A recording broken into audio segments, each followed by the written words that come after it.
ಭಂಡಾರ ಪ್ರಕಾಶನ ಮಸ್ಕಿ ವತಿಯಿಂದ ಹಮ್ಮಿಕೊಂಡಿರುವಂತಹ ಕಾವ್ಯ ಕರ್ನಾಟಕ 100 ಅನ್ನುವಂತಹ ಕಾವ್ಯದ ಪ್ರಾಯೋಗಿಕ ವಿಮರ್ಶೆಯ ಹೊಸಗನ್ನಡ ಕಾವ್ಯದ 30 ಅನ್ನುವಂತಹ ಶೀರ್ಷಿಕೆ ಅಡಿಯಲ್ಲಿ ಇಂದು 13ನೇ ಉಪನ್ಯಾಸವನ್ನು ಹಮ್ಮಿಕೊಂಡಿರುತ್ತೇವೆ. ಈ ಆನ್ಲೈನ್ ಉಪನ್ಯಾಸಕ್ಕೆ ಆಗಮಿಸಿರುವಂತಹ ಕವಯಿತ್ರಿಯವರಾಗಿರುವಂತಹ ಎಚ್.ಎಸ್. ಮುಕ್ತಾಯಕ ಅವರ ಕವನ ನಾನು ಎಲ್ಲವಾದ ಮೇಲೆ ಅನ್ನುವಂತಹ ಕವನದ ವಿಮರ್ಶೆಯನ್ನು ಮಾಡುತ್ತಿರುವಂತಹ ನಮ್ಮ ನಾಡಿನ ಹೆಸರಾಂತ ವಿಮರ್ಶಕರಾಗಿರುವಂತಹ ಪ್ರೊಫೆಸರ್ ಎಂ.ಡಿ. ವಕ್ಕುನ್ ಸರ್ ಅವರಿಗೆ ಈ ಆನ್ಲೈನ್ ವೇದಿಕೆಗೆ ನಾನು ಸ್ವಾಗತಿಸುತ್ತೇನೆ. ಧನ್ಯವಾದ. ಈ ದಿನ ನಮ್ಮೊಂದಿಗಿರುವಂತಹ ಪ್ರೊಫೆಸರ್ ಎಂ.ಡಿ. ವಕ್ಕುನ್ ಸರ್ ಅವರ ಕಿರು ಪರಿಚಯವನ್ನು ಒಂದು ಸಂಕ್ಷಿಪ್ತ ರೀತಿಯಲ್ಲಿ ನಾನು ನಿಮ್ಮ ಮುಂದೆ ಮಾಡಲಿದ್ದೇನೆ.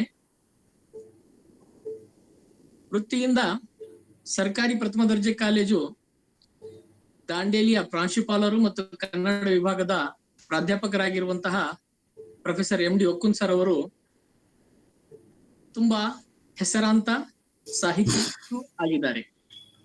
ಇವರು 1967 ಜೂನ್ 15ರಂದು ಜನಿಸಿದ್ದು. ಇವರು ಕರ್ನಾಟಕ ವಿಶ್ವವಿದ್ಯಾಲಯ ಧಾರವಾಡದಿಂದ ತಮ್ಮ ಶೈಕ್ಷಣಿಕ ಶಿಕ್ಷಣವನ್ನು ಮುಗಿಸಿರುತ್ತಾರೆ. ಪ್ರಸ್ತುತ ಸರ್ಕಾರಿ ಪ್ರಥಮ ದರ್ಜೆ ಕಾಲೇಜಿನ ಕನ್ನಡ ಪ್ರಾಧ್ಯಾಪಕರಾಗಿರುವಂತಹ ಎಂ.ಡಿ. ವಕ್ಕುನ್ ಸರ್ ಅವರು ರೆಕ್ಕೆ ಗರಿಗಳ ಬಿಚ್ಚಿ ತುಳುಕು ಅನ್ನುವಂತಹ ಕವನ ಸಂಕಲನಗಳನ್ನು, ಭಾರತ ಧಾರ್ಮಿಕ ಹಿಂಸೆ ಹಾಗೂ ಸೌಹಾರ್ದತೆ ಅನ್ನುವಂತಹ ಒಂದು ಪುಸ್ತಕವನ್ನು ಸಹ, ಇದರ ಜೊತೆಗೆ ಇನ್ನು ಹಲವಾರು ಸಾಹಿತ್ಯ ಕೃಷಿಯನ್ನು ಮಾಡಿರುತ್ತಾರೆ. ಇವರ ಈ ಸಂಕ್ಷಿಪ್ತ ಪರಿಚಯದೊಂದಿಗೆ ಈ ಆನ್ಲೈನ್ ವೇದಿಕೆಯನ್ನು ಪ್ರೊಫೆಸರ್ ಎಂ.ಡಿ. ವಕ್ಕುನ್ ಸರ್ ಅವರಿಗೆ ಬಿಡುಕೊಡ್ತಾ ಇದ್ದೇನೆ. ಸರ್, ಸ್ವಾಗತ ಸರ್. Yes sir. ಹಿರಿಯರೇ ಮತ್ತು ಸ್ನೇಹಿತರೆ, ಎಲ್ಲರಿಗೂ ನಮಸ್ಕಾರ. ಗೆಳೆಯ ಬಸವರಾಜ್ ಕೊಡಗುಂಟಿ,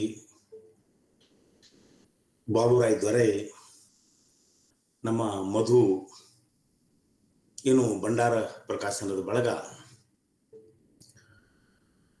ಬಹಳ ಅರ್ಥಪೂರ್ಣವಾದಂಥ ಒಂದು ಉಪನ್ಯಾಸ ಮಾಲಿಕೆಯನ್ನ, ವಿಮರ್ಶೆಯನ್ನ ಗಂಭೀರವಾಗಿ ತೆಗೆದುಕೊಳ್ಬೇಕು ಅನ್ನುವ ಸದಾಶಯದ ಒಂದು ಉಪನ್ಯಾಸ ಮಾಲಿಕೆಯನ್ನ ಆರಂಭಿಸಿದ್ದಾರೆ. ಸಾಹಿತ್ಯ ವಿಮರ್ಶೆ ಅಪ್ರಸ್ತುತವಾಗ್ತಾ ಇರೋ ಕಾಲದಲ್ಲಿ, ಸಾಹಿತ್ಯ ಕೃತಿಗಳ ಸೂಕ್ಷ್ಮ ಮತ್ತು ತಲಸ್ಪರ್ಶಿ ಓದು ಅಪರೂಪವಾಗ್ತಾ ಇರುವ ಸಂದರ್ಭದಲ್ಲಿ, ಇತರ ಸಾಹಿತ್ಯ ಪ್ರಕಾರಗಳ ಫಲವತ್ತತೆಯ ನಡುವೆ ಸೊರಗಿದ ಹಾಗೆ ಕಾಣ್ತಾ ಇರುವ ವಿಮರ್ಶೆ ಸೊರಗಿದ ಹಾಗೆ ಕಾಣ್ತಾ ಇರುವ ಸಂದರ್ಭದಲ್ಲಿ ಭಂಡಾರ ಪ್ರಕಾಶನ ಮತ್ತು ಈ ಗೆಳೆಯರು ಕನ್ನಡದ ಮನಸ್ಸು ಮತ್ತೊಮ್ಮೆ ಸಾಹಿತ್ಯ ವಿಮರ್ಶೆಯನ್ನ ಗಂಭೀರವಾಗಿ ಪರಿಗಣಿಸಬೇಕು ಅನ್ನುವ ಒಂದು ಸದಾಶಯದಿಂದ, ಕಳಕಳಿಯಿಂದ ಸಂಘಟಿಸಿರುವ ಈ ವಿಮರ್ಶಾ ಸರಣಿ ಏನಿದೆ, ಇದಕ್ಕೆ ಒಂದು ಚಾರಿತ್ರಿಕವಾದ ಮಹತ್ವ ಇದೆ ಅಂತ ನಾನು ಕೂಡ ಭಾವಿಸ್ಕೊಳ್ತೇನೆ. ಅವರ ನಿರೀಕ್ಷೆಯಂತೆ ಅಥವಾ ಅವರ ನಿರೀಕ್ಷೆಯನ್ನು ಮೀರಿ ಈ ಕಳೆದ 12 ದಿನಗಳಿಂದ ನಾಡಿನ ಹಿರಿಯ ಮತ್ತು ಯುವ ವಿಮರ್ಶಕರು ಕನ್ನಡದ ಕೆಲವು ಮುಖ್ಯ ಕವಿತೆಗಳ ಅಂತರಂಗ ಬಹಿರಂಗಗಳನ್ನ ಭೇದಿಸಿ ವಿಮರ್ಶೆಗೆ ಒಂದು ಹೊಸ ಸಾಧ್ಯತೆಯನ್ನ ತೆರಿತಾ ಇದ್ದಾರೆ ಅಂತ ಹೇಳಿ ನಾನು ಭಾವಿಸ್ಕೊಳ್ತೇನೆ. ಇಂಥ ಒಂದು ಉಪನ್ಯಾಸ ಮಾಲಿಕೆಯಲ್ಲಿ ನನಗೆ ಕೂಡ ಒಂದು ಕವಿತೆಯನ್ನ ವಿಮರ್ಶೆ ಮಾಡಲಿಕ್ಕೆ ಅವಕಾಶ ಕಲ್ಪಿಸಿದ್ದಕ್ಕಾಗಿ ಅವರಿಗೆ ಆರಂಭದಲ್ಲಿಯೇ ಧನ್ಯವಾದಗಳನ್ನ ಹೇಳಲಿಕ್ಕೆ ಇಷ್ಟಪಡ್ತೇನೆ. ಸ್ನೇಹಿತರೆ, ಕವಿತೆಯನ್ನ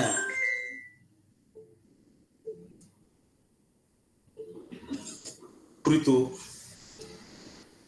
ವಿಮರ್ಶೆಗೆ ತೊಡಗುವ ಮೊದಲು ಒಟ್ಟಾರೆ ಪ್ರಾಯೋಗಿಕ ವಿಮರ್ಶೆಯನ್ನು ಕುರಿತಂತೆ ಇರುವ ಕೆಲವು ಆತಂಕಗಳನ್ನು ಕೂಡ ನಾನು ತಮ್ಮೊಂದಿಗೆ ಹಂಚಿಕೊಳ್ಳುವ ಪ್ರಯತ್ನವನ್ನ ಮಾಡ್ತೇನೆ.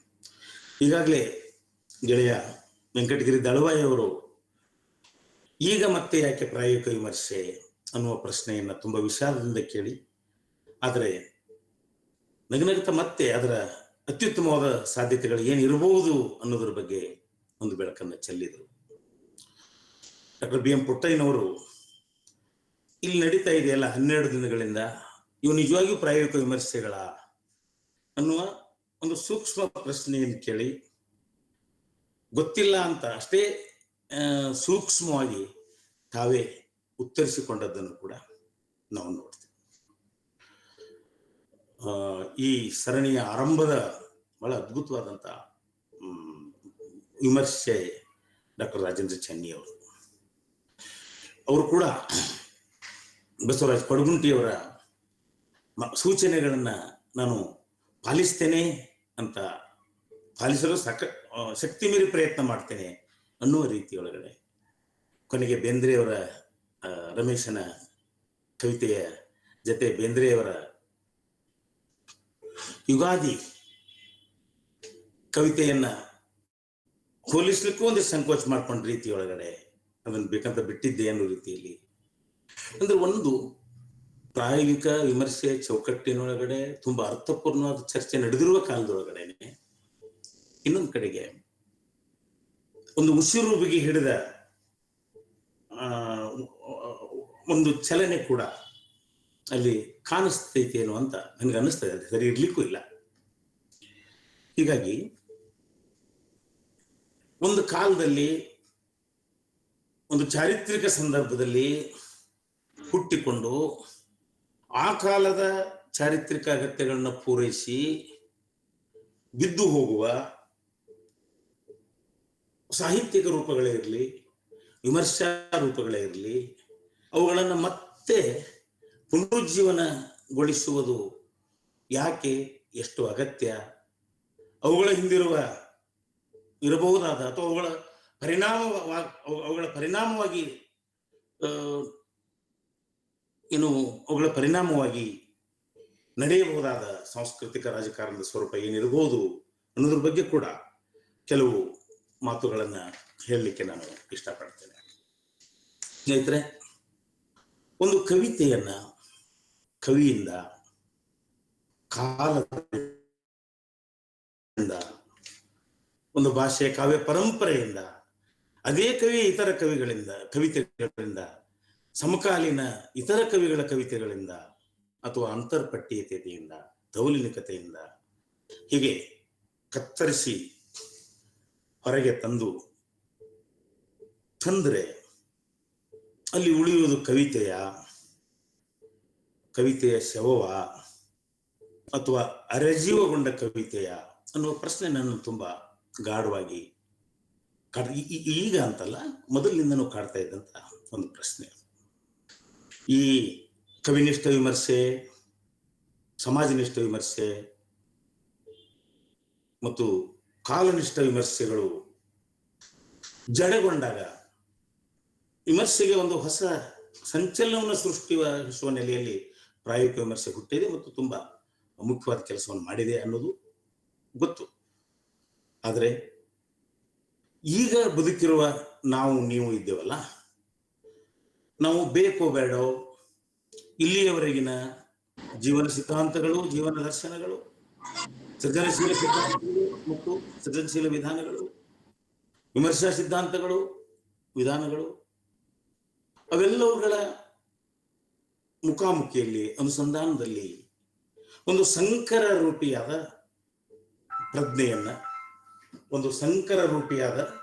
ಪ್ರಜ್ಞೆಯನ್ನ ಒಳಗೊಂಡಿರ್ತೇವೆ. ಅದು ಕವಿ ಪ್ರಜ್ಞೆ ಆಗ್ಬೋದು, ಓದುಗ ಪ್ರಜ್ಞೆ ಆಗ್ಬೋದು, ವಿಮರ್ಶಾ ಪ್ರಜ್ಞೆ ಆಗ್ಬೋದು.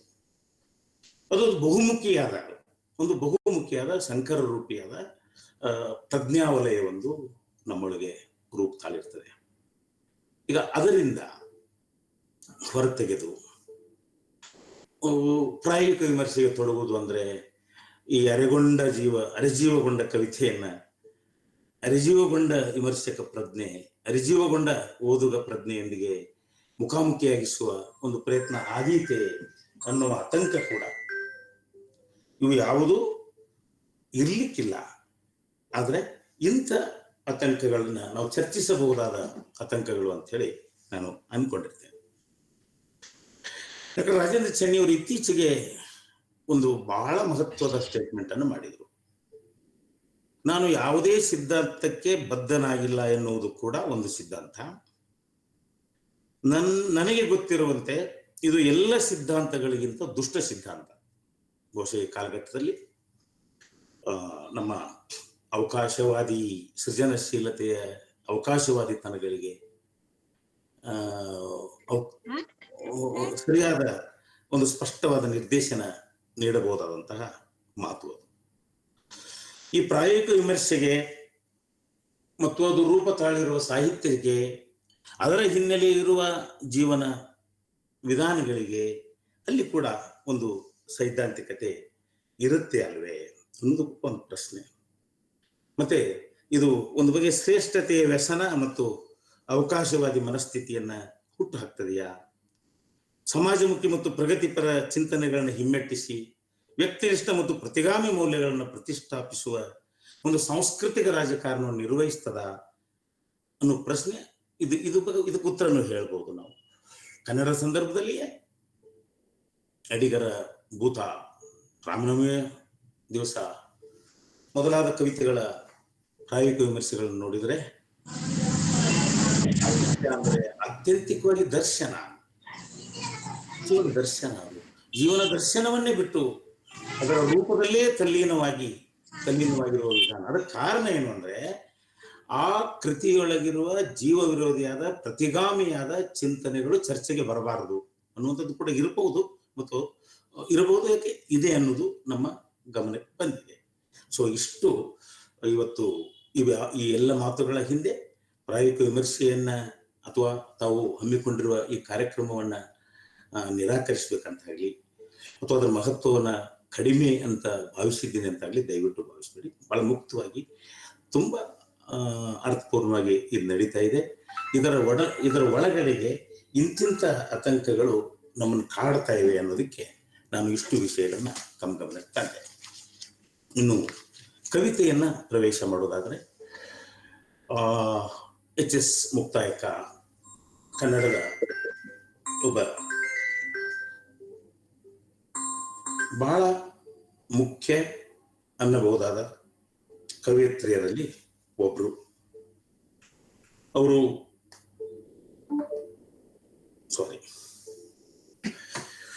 ಗಜಲ್ ಅನ್ನುವ ಸಾಹಿತ್ಯ ಪ್ರಕಾರವನ್ನ ಬಹಳ ಅರ್ಥಪೂರ್ಣವಾಗಿ ದುಡಿಸ್ಕೊಂಡವರು. ಗಜಲ್ ಅಂದ್ರೆ ಮುಕ್ತಾಯಕ್ಕ ಅಂದ್ರೆ ಗಜಲ್ ಅನ್ನುವಷ್ಟು ಅದರ ಜೊತೆ ಅವಿನಾಭಾವವಾದ ಸಂಬಂಧವನ್ನ ಹೊಂದಿದವರು ಮತ್ತು ಅದರ ಮೂಲ ನೆಲೆಗಳನ್ನ ಅರಿವಿಗೆ ತಂದುಕೊಂಡು ಆ ರೂಪದ ಒಳಗಿರುವ ದರ್ಶನಗಳನ್ನ, ಅದರ ಮಾರ್ಧವತೆ, ಲಾಲಿತ್ಯ, ಮಾನವ ಸಂಬಂಧಗಳ ಸೂಕ್ಷ್ಮತೆ ಇವೆಲ್ಲವುಗಳನ್ನ ಕನ್ನಡದಲ್ಲಿ ಸೃಷ್ಟಿಸುವ ಮೂಲಕ ಕನ್ನಡ ಕಾವ್ಯ ಭಾಷೆಗೇನೆ ಒಂದು ತಮ್ಮದೇ ಆದ ಹೊಸ ಮಾರ್ಧವತೆಯನ್ನ ನೀಡಿದಂಥವರು. ಅವರ ಒಂದು ಕವಿತೆಯನ್ನು ಆಯ್ಕೆ ಮಾಡಿಕೊಳ್ಳುವ ಸ್ವಾತಂತ್ರ್ಯವನ್ನ ಗೆಳೆಯರು ನನಗೆ ನೀಡಿರುವ ಕಾರಣಕ್ಕಾಗಿ ನಾನು ಮತ್ತೊಮ್ಮೆ ಅವರ ಸಮಗ್ರ ಗಜಲುಗಳನ್ನ ಮತ್ತು ನಿನಗಾಗಿ ಬರೆದ ಕವಿತೆಗಳು ಅನ್ನುವ ಅವರ ಒಂದು ಕವನ ಸಂಕಲನವನ್ನ ಓದಲಿಕ್ಕೆ ಸಾಧ್ಯ ಆಯಿತು. ಮತ್ತು ಆ ಓದು ನನಗೆ ತುಂಬಾ ಸಂತಸವನ್ನ, ಒಬ್ಬ ಕವಿಯನ್ನ ಎಷ್ಟೋ ದಿನದ ಹಿಂದೆ ಓದಿದ ಕವಿಯನ್ನ ಮತ್ತೊಮ್ಮೆ ಓದುವ ಒಂದು ಸಂಭ್ರಮ, ಒಂದು ಸಂತೋಷ ನನಗೆ ದಕ್ಕಿತು. ಆ ಕಾರಣಕ್ಕಾಗಿ ಕೂಡ ನಾನು ಗೆಳೆಯರಿಗೆ ಧನ್ಯವಾದಗಳನ್ನ ಅರ್ಪಿಸಬೇಕು. ಮತ್ತು ತಮ್ಗೆ ಗೊತ್ತಿರುವಂತೆ ಮುಕ್ತಾಯಕ್ಕನವರ ಕವಿತೆಯಲ್ಲಿ ಬಹಳ ಮುಖ್ಯವಾಗಿ ಅವರು ಪ್ರೇಮ, ಪ್ರೀತಿ, ಪ್ರಣಯ, ಮಾನವ ಸಂಬಂಧಗಳು ಅವುಗಳ ಕೇಂದ್ರದಲ್ಲಿಯೇ ಅವರು ಉಸಿರಾಡೋದ್ರಿಂದ ಎಲ್ಲ ಕವಿತೆಗಳನ್ನ ಓದುವಾಗ ನನಗೆ ತಕ್ಕ ಹಿಡಿದು ನಿಲ್ಲಿಸಿದ ಕವಿತೆ ಇದು. ಹಾಗೆ ನೋಡಿದ್ರೆ ಇದು ಹೆಸರಿಲ್ಲದ ಕವಿತೆ, ಇದಕ್ಕೆ ಹೆಸರಿಲ್ಲ. ಅವರ 234 ನಿನಗಾಗಿ ಬರೆದ ಕವಿತೆಗಳು ಅನ್ನುವಂತಹ ಸಂಕಲನದೊಳಗಡೆ 236 ಕವಿತೆಗಳಿವೆ, ಅವುಗಳಿಗೆ ಯಾವುದಕ್ಕೂ ಹೆಸರಿಲ್ಲ. ಆದರೆ ನಮ್ಮ ಮಧು ಅದಕ್ಕೊಂದು ಹೆಸರಿಡಬೇಕು ಅಂದ್ರು. ಕವಿನೇ ಹೆಸರಿಟ್ಟಿಲ್ಲಪ್ಪ, ನಾನು ನೀವು ಹೆಸರಿಟ್ಟರೆ ಹೇಗೆ ಅಂತ. ಆದ್ರೆ ಗುರುತಿಸಿಕೊಳ್ಳುವುದಕ್ಕಾಗಿ, ಚರ್ಚೆಗಾಗಿ ಒಂದು ಹೆಸರು ಅಗತ್ಯ ಅಂತ. ಆದ್ರೆ ಈ ಹೆಸರಿಲ್ಲದ ಕವಿತೆಗಳು ಒಂದು ಸಣ್ಣ ಸೂಕ್ಷ್ಮ ಪ್ರಶ್ನೆಯನ್ನು ಕೂಡ ನಮಗೆ ಹಾಕ್ತವೆ. ಇದನ್ನು ಓದುವಾಗ ನನಗೆ ಆಯ್ತಾಯ್ತು, ನಮ್ಮ ಈ ಕವಿತೆಯ ಹೆಸರುಗಳು ನಾವು ಹೇಗೆ ಕವಿತೆಗಳನ್ನು ಓದಬೇಕು ಅನ್ನುವ ನಿರ್ದೇಶನವನ್ನು ನೀಡಬಹುದು. ಅಂದ್ರೆ ಓದುಗರ ಸ್ವಾತಂತ್ರ್ಯವನ್ನ ಒಂದು ನಿರ್ದಿಷ್ಟ ದಿಕ್ಕಿನಲ್ಲಿ ಪಯಣಿಸುವ ಹಾಗೆ ಮಾಡ್ತಾವ, ಆಲೋಚನೆ ಮಾಡಬಹುದು. ನಮ್ಮ ದೊಡ್ಡ ಕವಿಗಳ ಮುಖ್ಯ ಕವಿತೆಗಳ ಹೆಸರುಗಳನ್ನು ತೆಗೆದುಹಾಕಿ ಅವುಗಳನ್ನು ಓದ್ಬಿಟ್ರೆ ಇನ್ನೂ ಬಹುಮುಖಿಯಾದ ಅರ್ಥ ಸಾಧ್ಯತೆಗಳು ಅಲ್ಲಿ ನಮಗೆ ದಕ್ಕಬಹುದು ಅಂತ ನನಗೆ ಅನ್ನಿಸ್ತದೆ. ಈ ಕವಿತೆಗಳನ್ನು ಓದುವಾಗ ಅಂತ ಸಂಭ್ರಮ. ಕನ್ನಡದಲ್ಲಿ ತಿರುಮಲೇಶ್ ಅವರು ಆ ಪ್ರಯೋಗವನ್ನು ಮಾಡಿದ್ರು. ನಮ್ಮ ವಚನಗಳಿಗೆ ಹೆಸರುಗಳೇ ಇಲ್ಲ, ತ್ರಿಪದಿ, ವಚನ, ಕೀರ್ತನೆ, ಅವಕ್ಕೆಲ್ಲ ಆಮೇಲೆ ನಾವು ಹೆಸರು ಕೊಟ್ಟಿರ್ಬೇಕು. ಕೆಲವು ಕೀರ್ತನೆಗಳಿಗೆ ಕೂಡ, ಸ್ವರವಚನಗಳಿಗೆ ಕೂಡ, ತತ್ವಪದಗಳಿಗೆ ಕೂಡ. ಸೊ ಹೆಸರಿಲ್ಲದ ಕವಿತೆಗಳ ಸೊಬಗಿನ ಬಗ್ಗೆ ಕೂಡ, ಅರ್ಥ ಸಾಧ್ಯತೆ, ಧ್ವನಿ ಸಾಧ್ಯತೆ ಹೆಚ್ಚುವ ಬಗೆಗೆ ಕೂಡ ಒಂದು ಸಣ್ಣ ಆಲೋಚನೆ ಮಾಡಬಹುದು ಅಂತ ನಾನು ಅನ್ಕೊಳ್ತೇನೆ. ಈಗ ಆ ಕವಿತೆಯನ್ನ ನಾನು ಓದ್ತೇನೆ.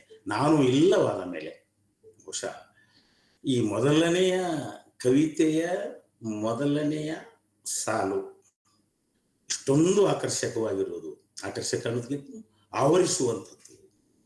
ನಾನು ಇಲ್ಲವಾದ ಮೇಲೆ ಒಂದು ಕ್ಷಣ ನಮ್ಮನ್ನ ತಡೆದು ನಿಲ್ಲಿಸಿ, ನಿರೂಪಕಿ ಇಲ್ಲವಾದ ಮೇಲೆ ಅಲ್ಲ, ಒಂದು ಕವಿತೆ ಓದುವಾಗ ಕವಿತೆಯ ಒಳಗಡೆ ನಾವು ಇರ್ತೇವೆ. ಹೀಗಾಗಿ ಮಧುಗೆ ಅಥವಾ ನನಗೆ ಆ ಹೆಸರಿಟ್ಟಿದ್ರ ಬಗ್ಗೆ ತುಂಬಾ ಖುಷಿನೇ ಇದೆ. ಮತ್ತು ಇನ್ನೂ ಇದಕ್ಕಿಂತಲೂ ಒಳ್ಳೆಯ ಹೆಸರುಗಳನ್ನು ಇಡಬಹುದಾದ, ಆಮೇಲೆ ಹೇಳ್ತೇನೆ. ಈ ಕವಿತೆ ಓದಿದ ಮೇಲೆ ಇದಕ್ಕಿಂತಲೂ ಒಳ್ಳೆಯ ಹೆಸರು, ಒಂದು ಕವಿತೆಗೆ ಎಷ್ಟೆಲ್ಲ ಹೆಸರುಗಳನ್ನು ಇಡಬಹುದು ಅಂತೂ ಕೂಡ ಅನಿಸುತ್ತೆ. ಹೀಗಾಗಿ ಆ ಕವಿತೆಯ ಹೆಸರು ನಾನು ಇಲ್ಲವಾದ ಮೇಲೆ. ನಾನು ಇಲ್ಲವಾದ ಮೇಲೆ ಶರದಿಯ ದಂಡೆಯಲ್ಲಿ ಮಲಗಿರುವ ಮರಳು ನಿನ್ನ ಕೇಳುತ್ತದೆ. ನಾನು ಇಲ್ಲವಾದ ಮೇಲೆ ಶರದಿಯ ದಂಡೆಯಲ್ಲಿ ಮಲಗಿರುವ ಮರಳು ನಿನ್ನ ಕೇಳುತ್ತದೆ. ದಿನವೂ ಬಂದು ನಿನ್ನ ಹೆಸರು ಬರೆಯುತ್ತಿದ್ದಳಲ್ಲ, ದಿನವೂ ಬಂದು ನಿನ್ನ ಹೆಸರು ಬರೆಯುತ್ತಿದ್ದಳಲ್ಲ, ಎಲ್ಲಿ ಹೋದಳಾಗಿ? ಮಳೆಗಾಲದ ಮೋಡಗಳು ಕೇಳುತ್ತವೆ. ಮಿಂಚಿನಿಂದ ಆಗಸದ ತುಂಬೆಲ್ಲ ನಿನ್ನ ಹೆಸರು ಬರೆಯುತ್ತಿದ್ದಳಲ್ಲ, ಮಿಂಚಿನಿಂದ ಆಗಸದ ತುಂಬೆಲ್ಲ ನಿನ್ನ ಹೆಸರು ಬರೆಯುತ್ತಿದ್ದಳಲ್ಲ, ಎಲ್ಲಿ ಹೋದಳಾಕೆ? ಬೆಟ್ಟದ ಮೇಲಿನ ಗುಡಿಯ ದೀಪ ಕೇಳುತ್ತದೆ, ದಿನವೂ ನಿನಗಾಗಿ ಪ್ರಾರ್ಥಿಸುತ್ತಿದ್ದಳಲ್ಲ, ಎಲ್ಲಿ ಹೋದಳಾಕೆ? ನಿನಗೆ ಹೇಳದೆ ಹೋದ ಆಕೆಗಾಗಿ ಎಲ್ಲೆಲ್ಲಿಯೋ ಹುಡುಕುವಿ, ನಿನಗೆ ಹೇಳದೆ ಹೋದ ಆಕೆಗಾಗಿ ಎಲ್ಲೆಲ್ಲಿಯೋ ಹುಡುಕುವಿ, ಸಿಗುವುದಿಲ್ಲವೆಂದು ಗೊತ್ತಿದ್ದರು. ಸ್ನೇಹಿತರೆ, ನಿಜವಾಗಿಯೂ ಈ ಕವಿತೆ ಒಂದು ಆವರಿಸಿಕೊಂಡು ಬಿಡುವಂತ ಕವಿತೆ. ಅದರ ಯಾಕೆ ಅಷ್ಟೊಂದು ಆವರಿಸಿಕೊಳ್ತಾ ಇದೆ ಅದು ಅನ್ನೋದರ ಚರ್ಚೆಯನ್ನ ನಾನು ಮುಂದುವರಿಸ್ತೇನೆ. ಈಗಾಗಲೇ ನಾನು ಹೇಳಿದ ಹಾಗೆ ಒಂದು ಒಳ್ಳೆಯ ಆರಂಭ. ನಾನು ಇಲ್ಲವಾದ ಮೇಲೆ ಒಂದು ಹೊಸ ಜಗತ್ತನ್ನ ಸೃಷ್ಟಿ ಮಾಡಿಬಿಡುತ್ತೆ. ನಾನು ಸತ್ತ ಮೇಲೆ ಅಥವಾ ನಾನು ನಿನ್ನ ಪಾಲಿಗೆ ಇಲ್ಲವಾದ ಮೇಲೆ, ನಾನು ಇಲ್ಲವಾದ ಮೇಲೆ ಅನ್ನುವಾಗ ಅದು ಸಾವು ಇರಬಹುದು, ಮತ್ತೆ ನಾನು ಇದ್ದು ನಿನ್ನ ಪಾಲಿಗೆ ಇಲ್ಲವಾದ ಮೇಲೇನು ಆಗಿರಬಹುದು. ಹೀಗಾಗಿ ಪ್ರೇಮದ ಒಂದು ಗಾಢವಾದ ಅನುಭೂತಿಯಲ್ಲಿ ಮುಳುಗಿ ಹೋದ ಆರ್ದ್ರವಾದ ಹೆಣ್ಣ ಮನಸ್ಸು ತೀವ್ರವಾಗಿ, ಮೌನವಾಗಿ, ಆತ್ಮ ಸಂವಾದದ ರೂಪದಲ್ಲಿ ತನ್ನ ಒಳತೋಟಿಗಳನ್ನು ಬಿಚ್ಚಿಡುವುದರಿಂದ ಆಪ್ತವಾಗಿ ಕವಿತೆ ಓದಿನೊಂದಿಗೆ ಇಳಿಯುತ್ತಾ, ಅರಗುತ್ತಾ ನಮ್ಮ ಒಳಗಡೆ ಒಂದು ಭಾವಲೋಕವನ್ನ ಸೃಷ್ಟಿ ಮಾಡ್ತಾ ಹೋಗ್ತದೆ. ಇಡಿಯಾಗಿ ಕವಿತೆಯನ್ನ ಓದಿ ಮುಗಿಸಿದಾಗ ಒಂದೊಂದೇ ಸಾಲನ್ನ ಓದ್ಕೊಂತ ಹೋಗುವ ವಿಧಾನ ಒಂದು. ಆದರೆ ಒಂದು ಕವಿತೆಯನ್ನು ನಾವು ಇಡಿಯಾಗಿ ಓದಿ ಮುಗಿಸಿದ ತಕ್ಷಣವೇ ಇಡೀ ಕವಿತೆಯ ದರ್ಶನ ಅಥವಾ ಆಶಯ ಅಥವಾ ಅನುಭೂತಿ ಏನು ಅಂತ ತಕ್ಷಣ ಹೊಳೆದಿರುತ್ತೆ. ನನಗೆ ಇದೇನು ಅನ್ನಿಸ್ತು ಅಂತಂದ್ರೆ, ನೀವು ಈಗ ಈ ಕವಿತೆಯನ್ನು ಕೇಳಿದ್ದೀರಿ, ನಮಗೂ ಹೀಗೆ ಅನಿಸಿರ್ಬೋದು ಅಥವಾ ಬೇರೆನೇ ಅನ್ನಿಸ್ಬೋದು. ಅದೇನು ಅಂತಂದ್ರೆ, ಇರುವಿಕೆ ಮತ್ತು ಇಲ್ಲದಿರುವಿಕೆ, ಸಾವು ಮತ್ತು ಬದುಕು ಎರಡೂ ಒಂದೇ. ಆದ್ರೆ ಒಂದು ಸಣ್ಣ ವ್ಯತ್ಯಾಸ ಇರ್ಬೋದು. ಇರುವಿಕೆ ಮತ್ತು ಇಲ್ಲದಿರುವಿಕೆ, ಸಾವು ಮತ್ತು ಬದುಕು ಎಂಬ ಎರಡು ವೈರುಧ್ಯಗಳನ್ನ ಮುಖಾಮುಖಿ ಮಾಡ್ತಾ ಈ ಮಾನವ ಸಂಬಂಧದ ಸ್ವರೂಪವನ್ನ ಶೋಧಿಸುವ ಒಂದು ಒಂದು ಆಪ್ತವಾಗಿ ಶೋಧಿಸುವ ಒಂದು ಪ್ರಯತ್ನ ಈ ಕವಿತೆ ಅಂತ ನನಗೆ ಅನ್ನಿಸ್ತು. ಹೀಗಾಗಿ ಇಲ್ಲಿ ನಾನು ಪ್ರತಿ ಸಾಲನ್ನ ಓದಿ ಕವಿತೆ ಹೇಗೆ ಬೆಳ್ಕೊಂಡು ಹೋತು ಅನ್ನೋದಕ್ಕಿಂತನೂ ಈ ಕವಿತೆ ಪುಟ್ಟ ಕವಿತೆ, ಒಂದು 4 ರೂಪಕಗಳು, ಪ್ರತಿಮೆಗಳು ನಮ್ಮ ಕಣ್ಣು ಮುಂದಿವೆ. ಅವುಗಳನ್ನ ಇಟ್ಟುಕೊಂಡು ಬೇಕಿದ್ರೆ ಇನ್ನೂ ಓದ್ತೇನೆ, ತಮಗೆ ಬಿಡಿ ಬಿಡಿಯಾಗಿ ಓದಲಾರ್ದೇನೆ ಕವಿತೆಯನ್ನ ಓದೋಣ. ಹೀಗಾಗಿ ನಾನು ಇಲ್ಲವಾದ ಮೇಲೆ ಶರದಿಯ ದಂಡೆಯಲ್ಲಿ ಮಲಗಿರುವ ಮರಳು ನಿನ್ನ ಕೇಳುತ್ತದೆ, ದಿನವೂ ಬಂದು ನಿನ್ನ ಹೆಸರು ಬರೆಯುತ್ತಿದ್ದಳಲ್ಲ, ಎಲ್ಲಿ ಹೋದಳಾಕೆ? ಮಳೆಗಾಲದ ಮೋಡಗಳು ಕೇಳುತ್ತವೆ, ಮಿಂಚಿನಿಂದ ಆಗಸದ ತುಂಬೆಲ್ಲ ನಿನ್ನ ಹೆಸರು ಬರೆಯುತ್ತಿದ್ದಳಲ್ಲ, ಎಲ್ಲಿ ಹೋದಳಾಕೆ? ಬೆಟ್ಟದ ಮೇಲಿನ ಗುಡಿಯ ದೀಪ ಕೇಳುತ್ತದೆ, ದಿನವೂ ನಿನಗಾಗಿ ಪ್ರಾರ್ಥಿಸುತ್ತಿದ್ದಳಲ್ಲ, ಎಲ್ಲಿ ಹೋದಳಾಕೆ? ನಿನಗೆ ಹೇಳದೆ ಹೋದ ಆಕೆಗಾಗಿ ಎಲ್ಲೆಲ್ಲಿಯೋ ಹುಡುಕುವಿ, ಸಿಗುವುದಿಲ್ಲವೆಂದು ಗೊತ್ತಿದ್ದರು. ಹಾಗೆ ನೋಡಿದ್ರೆ ನಾನು ಇಲ್ಲವಾದ ಮೇಲೆ ಅನ್ನೋದಕ್ಕಿಂತನೂ ಎಲ್ಲಿ ಹೋದಳಾಕೆ ಅನ್ನೋ ಹೆಸರು ಇನ್ನೂ ಚಲೋ ಅನ್ನಿಸ್ತಿತ್ತೇನೋ, ಅಥವಾ ನಿನಗೆ ಹೇಳದೆ ಹೋದ ಆಕೆ ಅನ್ಬೋದಾಗಿತ್ತು, ಅಥವಾ ಸಿಗುವುದಿಲ್ಲವೆಂದು ಗೊತ್ತಿದ್ದರು. ಕೊನೆಯ ಸಾಲಿದೆ ಅಲ್ಲ, ಅದು ಆ ಬಗ್ಗೆ ಚರ್ಚೆ ಮಾಡಿ. ಸಿಗುವುದಿಲ್ಲವೆಂದು ಗೊತ್ತಿದ್ದರು. ಹೀಗೆ ಒಂದು ಕವಿತೆಯ ಆರಂಭಕ್ಕೆ ನಾವು ಪ್ರಸ್ತಾಪ ಮಾಡಿದ್ನಲ್ಲ, ಹೆಸರುಗಳ ಮೂಲಕ ನಾವು ಕವಿತೆಯನ್ನ ಪ್ರವೇಶ ಮಾಡಬಾರದು ಅಂತ ಕೂಡ ಈ ಕವಿತೆ ನಮಗೆ ಸೂಚಿಸ್ತದೆ. ಕವಿತೆ ಅದು ಗುರುತಿಸೋದಕ್ಕೆ ಮಾತ್ರ ಹೆಸರನ್ನು ಇಟ್ಕೋಬೇಕು, ಆಮೇಲೆ ಹೆಸರು ತೆಗೆದು ಹಾಕಿ ಕವಿತೆಯನ್ನ ಓದಬೇಕು. ಅವಾಗ ಹಲವು ಹೆಸರುಗಳು ಒಂದು ಕವಿತೆಗೆ ಬರಬಹುದು, ಅಥವಾ ಕವಿತೆಯ ಹಲವು ಕೇಂದ್ರಗಳು ನಮಗೆ ಪೂರ್ಣ ಪ್ರಮಾಣದಲ್ಲಿ ದಕ್ಕಬಹುದು ಅಂತ ನನಗೆ ಅನ್ನಿಸ್ತು. ಸೊ ಇಲ್ಲಿ ನೋಡುವಾಗ ಬಹಳ ಮುಖ್ಯವಾಗಿ 3 ಪ್ರತಿಮೆಗಳು, ಶಬ್ದ ಚಿತ್ರಗಳು ನಮ್ಮ ಕಣ್ಣು ಮುಂದಿವೆ. ಆ 3 ಶಬ್ದ ಚಿತ್ರಗಳು ಅವಳನ್ನು ಕುರಿತು ಅವಳೇ ಹೇಳಿಕೊಂಡಿರುವಂತಹ ಶಬ್ದ ಚಿತ್ರ. ಮೊದಲನೇದಾಗಿ, ದಿನವೂ ಶರದಿಯ ದಂಡೆಯಲ್ಲಿ ಮಲಗಿರುವ ಮರಳ ಮೇಲೆ ಅವನ ಹೆಸರು ಬರೆಯುವವಳು. ಒಂದು ಚಿತ್ರಣ, ಎಂತ ಚಂದದ ಚಿತ್ರಣ. ಸಮುದ್ರದ ದಂಡೆ, ಮರಳು, ಅದರ ಮೇಲೆ ನಿರಂತರವಾಗಿ ಬಿಟ್ಟೂ ಬಿಡದೆ, ಅಂದ್ರೆ ತನ್ನ ಅಂತರಂಗದ ಹೆಸರು ಬರೆಯುವುದು ಅಂದ್ರೆ ಯಾಕೆ? ತನ್ನ ಅಂತರಂಗದಲ್ಲಿ ಅವನನ್ನು ಕುರಿತಾಗಿ ಇರುವ ಆ ಅಪಾರವಾದ ಪ್ರೇಮ ಅಂತಿರೋ, ಪ್ರೇಮ ಅನ್ನೋದು ಕೂಡ ಅದೊಂದು ಸ್ನೇಹವೋ ಪ್ರೇಮವೋ, ಒಟ್ಟೆ ಸಂಬಂಧ ಅನ್ನೋದು ದೊಡ್ಡದು ಕಣ ಅಂತಾರಲ್ಲ, ಆ ಸಂಬಂಧದ ಅಗಾಧತೆ, ಆರಂಭದಲ್ಲಿ ತೀವ್ರತೆ. ಈ ಮೊದಲು ಬರುವ ಅವಳು ಅವನು ತನ್ನನ್ನು ಆವರಿಸಿರುವ, ಅವನನ್ನು ಅವಳು ತೀವ್ರವಾಗಿ ತನ್ನೊಳಗೆ ಇಳಿಸಿಕೊಂಡಿರುವ ಮತ್ತು ಅವನಲ್ಲೇ ತಾನು ಲೀನವಾಗಿ ಹೋಗಿರುವ, ಅದರ ಅಭಿವ್ಯಕ್ತಿಗಾಗಿ ಮತ್ತೆ ಮತ್ತೆ ಮರಳ ಮೇಲೆ ಅವನ ಹೆಸರನ್ನು ಬರೆಯುವ ಹೆಣ್ಣು ಮಗಳು. ಎರಡನೇದು, ಮೊದಲನೇ ಚಿತ್ರಣ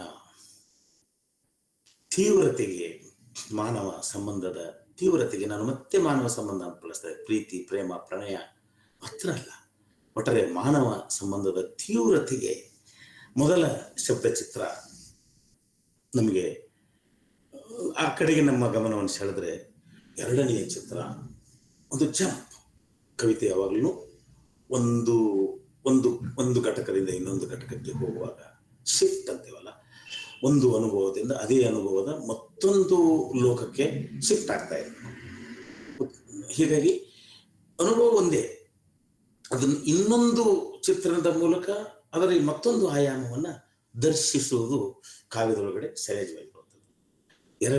ಎರಡನೆಯದು, ಮಿಂಚಿನಿಂದ ಆಗಸದ ತುಂಬೆಲ್ಲ ಅವನ ಹೆಸರು ಬರೆಯುವವಳು. ಶಿವಾಗಿ ಇದು ನನ್ನನ್ನು ತುಂಬ ಕಾಡಿದ, ಅದು ಆವರಿಸಿದ ಒಂದು ವಿಶಿಷ್ಟವಾದ ಶಬ್ದಚಿತ್ರ, ಪ್ರತಿಮೆ. ಆ ತೀವ್ರತೆಯಿಂದ, ತನ್ನ ಭಾವದ ತೀವ್ರತೆಯಿಂದ ಭಾವದ ಅಗಾಧತೆಯನ್ನ ದರ್ಶಿಸುವುದಕ್ಕಾಗಿ, ಅಥವಾ ದರ್ಶಿಸುವುದಕ್ಕಾಗಿ ಅಲ್ಲ, ಅದು ರೂಪುಗೊಂಡಿದೆ ಅಂತ ಒಂದು ದರ್ಶನವನ್ನು ನಮಗೆ ಕೊಡ್ಲಿಕ್ಕೆ ಸಾಧ್ಯ ಆಗ್ತದೆ. ಏನು ಅದು? ಅವಳು ನೆಲದ ಮೇಲಿದ್ದಾಳೆ, ಮೇಲೆ ಆಕಾಶ, ತೇಲಾಡುವ ಮೋಡಗಳು, ಅಲ್ಲಿರುವ ಮಿಂಚು, ಆ ಮಿಂಚಿನಿಂದ ಹುಚ್ಚು ಹಿಡಿದ ಹಾಗೆ ಆಕಾಶದ ತುಂಬ ಅವನ ಹೆಸರನ್ನು ಮತ್ತೆ ಆಕಾಶದ ತುಂಬ ಮಳೆಗಾಲದ ಮೋಡಗಳು ಕೇಳುತ್ತವೆ, ಮಿಂಚಿನಿಂದ ಆಗಸದ ತುಂಬೆಲ್ಲ ನಿನ್ನ ಹೆಸರು ಬರೆಯುತ್ತಿದ್ದಳಲ್ಲ, ಮಿಂಚಿನಿಂದ ಆಗಸದ ತುಂಬೆಲ್ಲ ಹೆಸರು ಬರೆಯುವವಳು.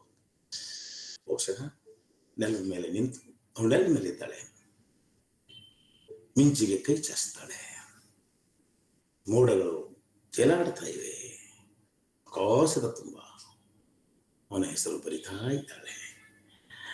ಒಂದು ಒಂದು ಅಗಾಧತೆ, ಮಹೋನ್ನತ ಅನ್ಲಿಕ್ಕೆ ಆಗ್ಲಿಕ್ಕಿಲ್ಲ, ಆದ್ರೆ ಒಂದು ಒಂದು ಅಗಾಧತೆ.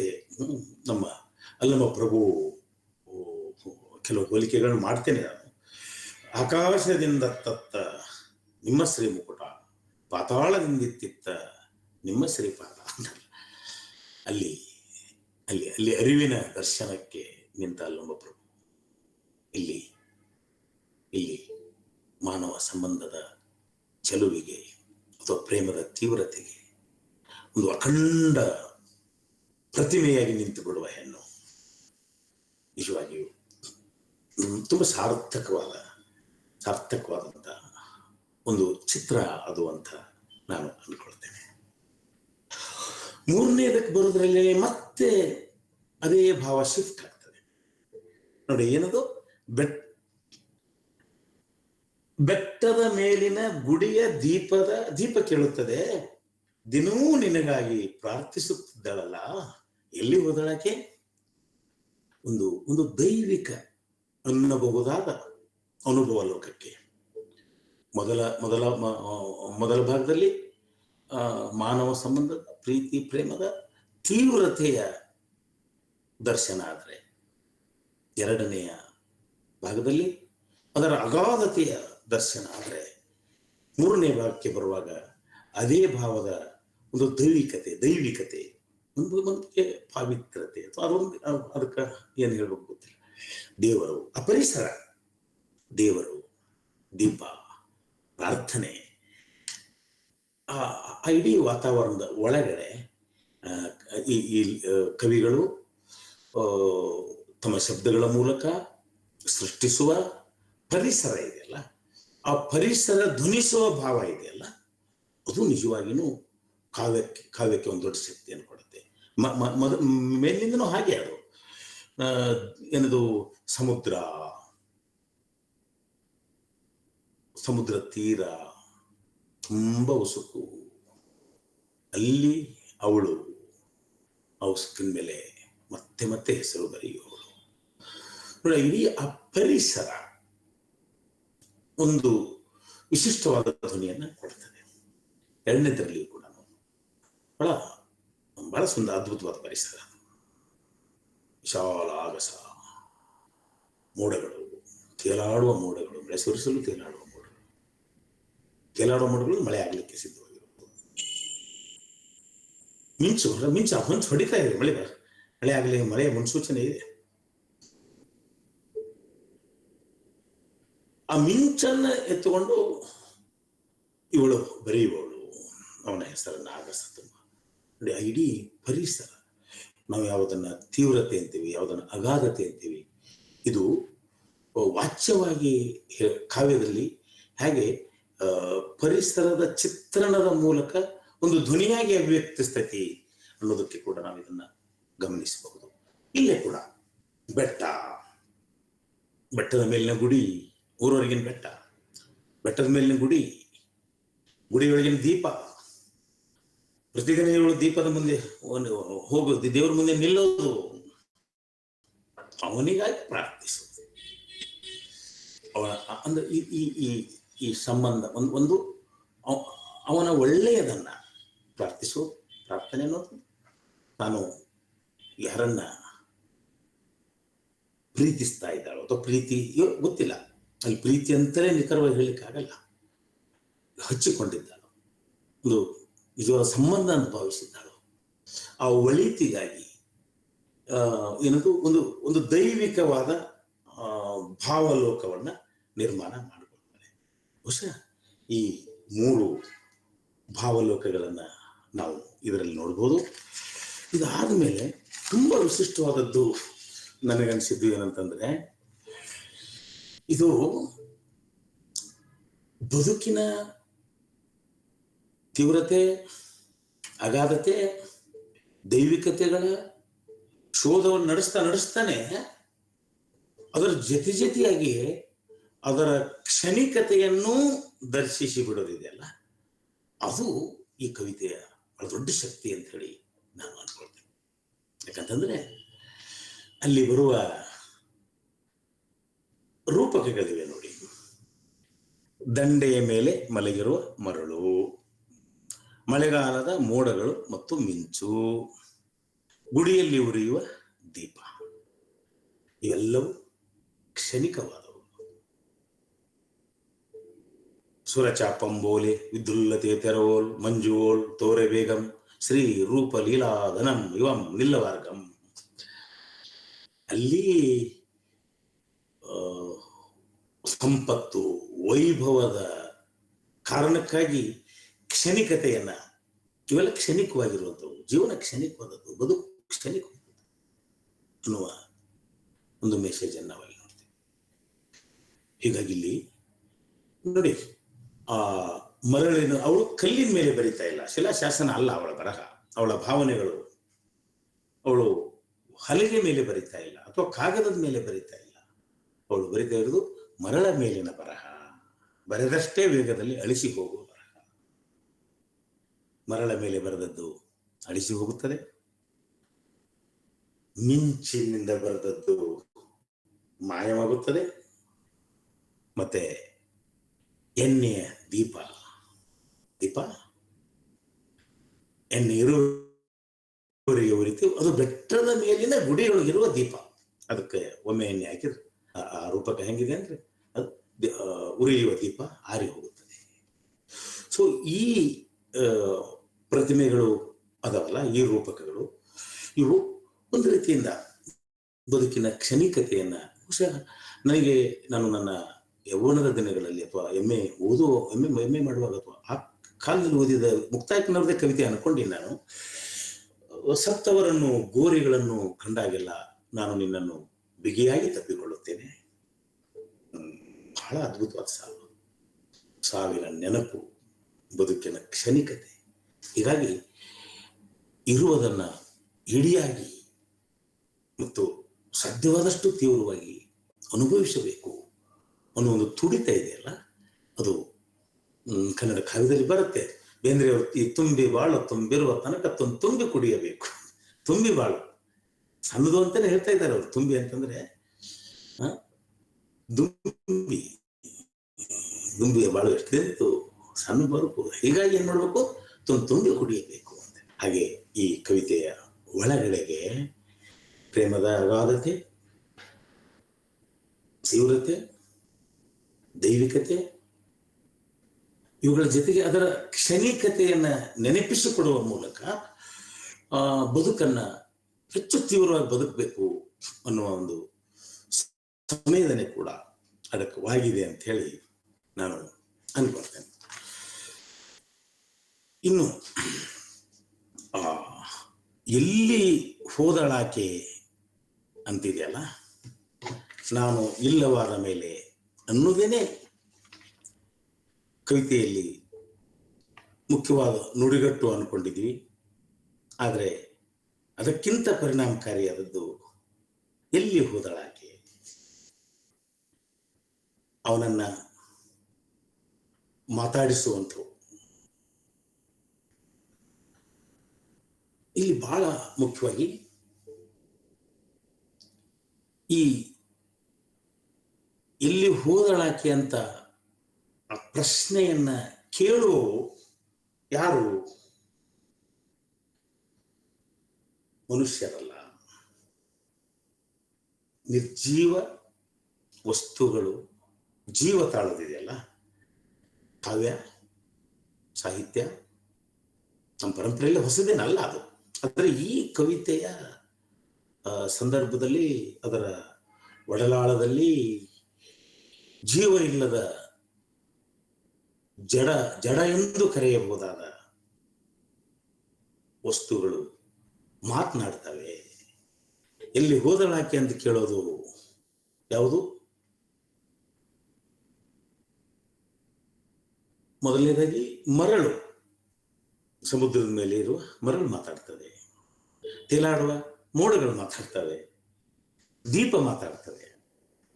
ಹೀಗೆ ನಮ್ಮ ಸಾಹಿತ್ಯದ ಬರವಣಿಗೆ ಅಥವಾ ಕಾವ್ಯದ ಒಳಗಡೆ ಕುವೆಂಪು ಹೇಳುವ ಒಂದು ದರ್ಶನ ಯಾವಾಗಲೂ ಇದೆ. ಇಲ್ಲಿ ಯಾವುದು ಜಡ ಅಲ್ಲ, ಎಲ್ಲವೂ ಚೇತನವೇ.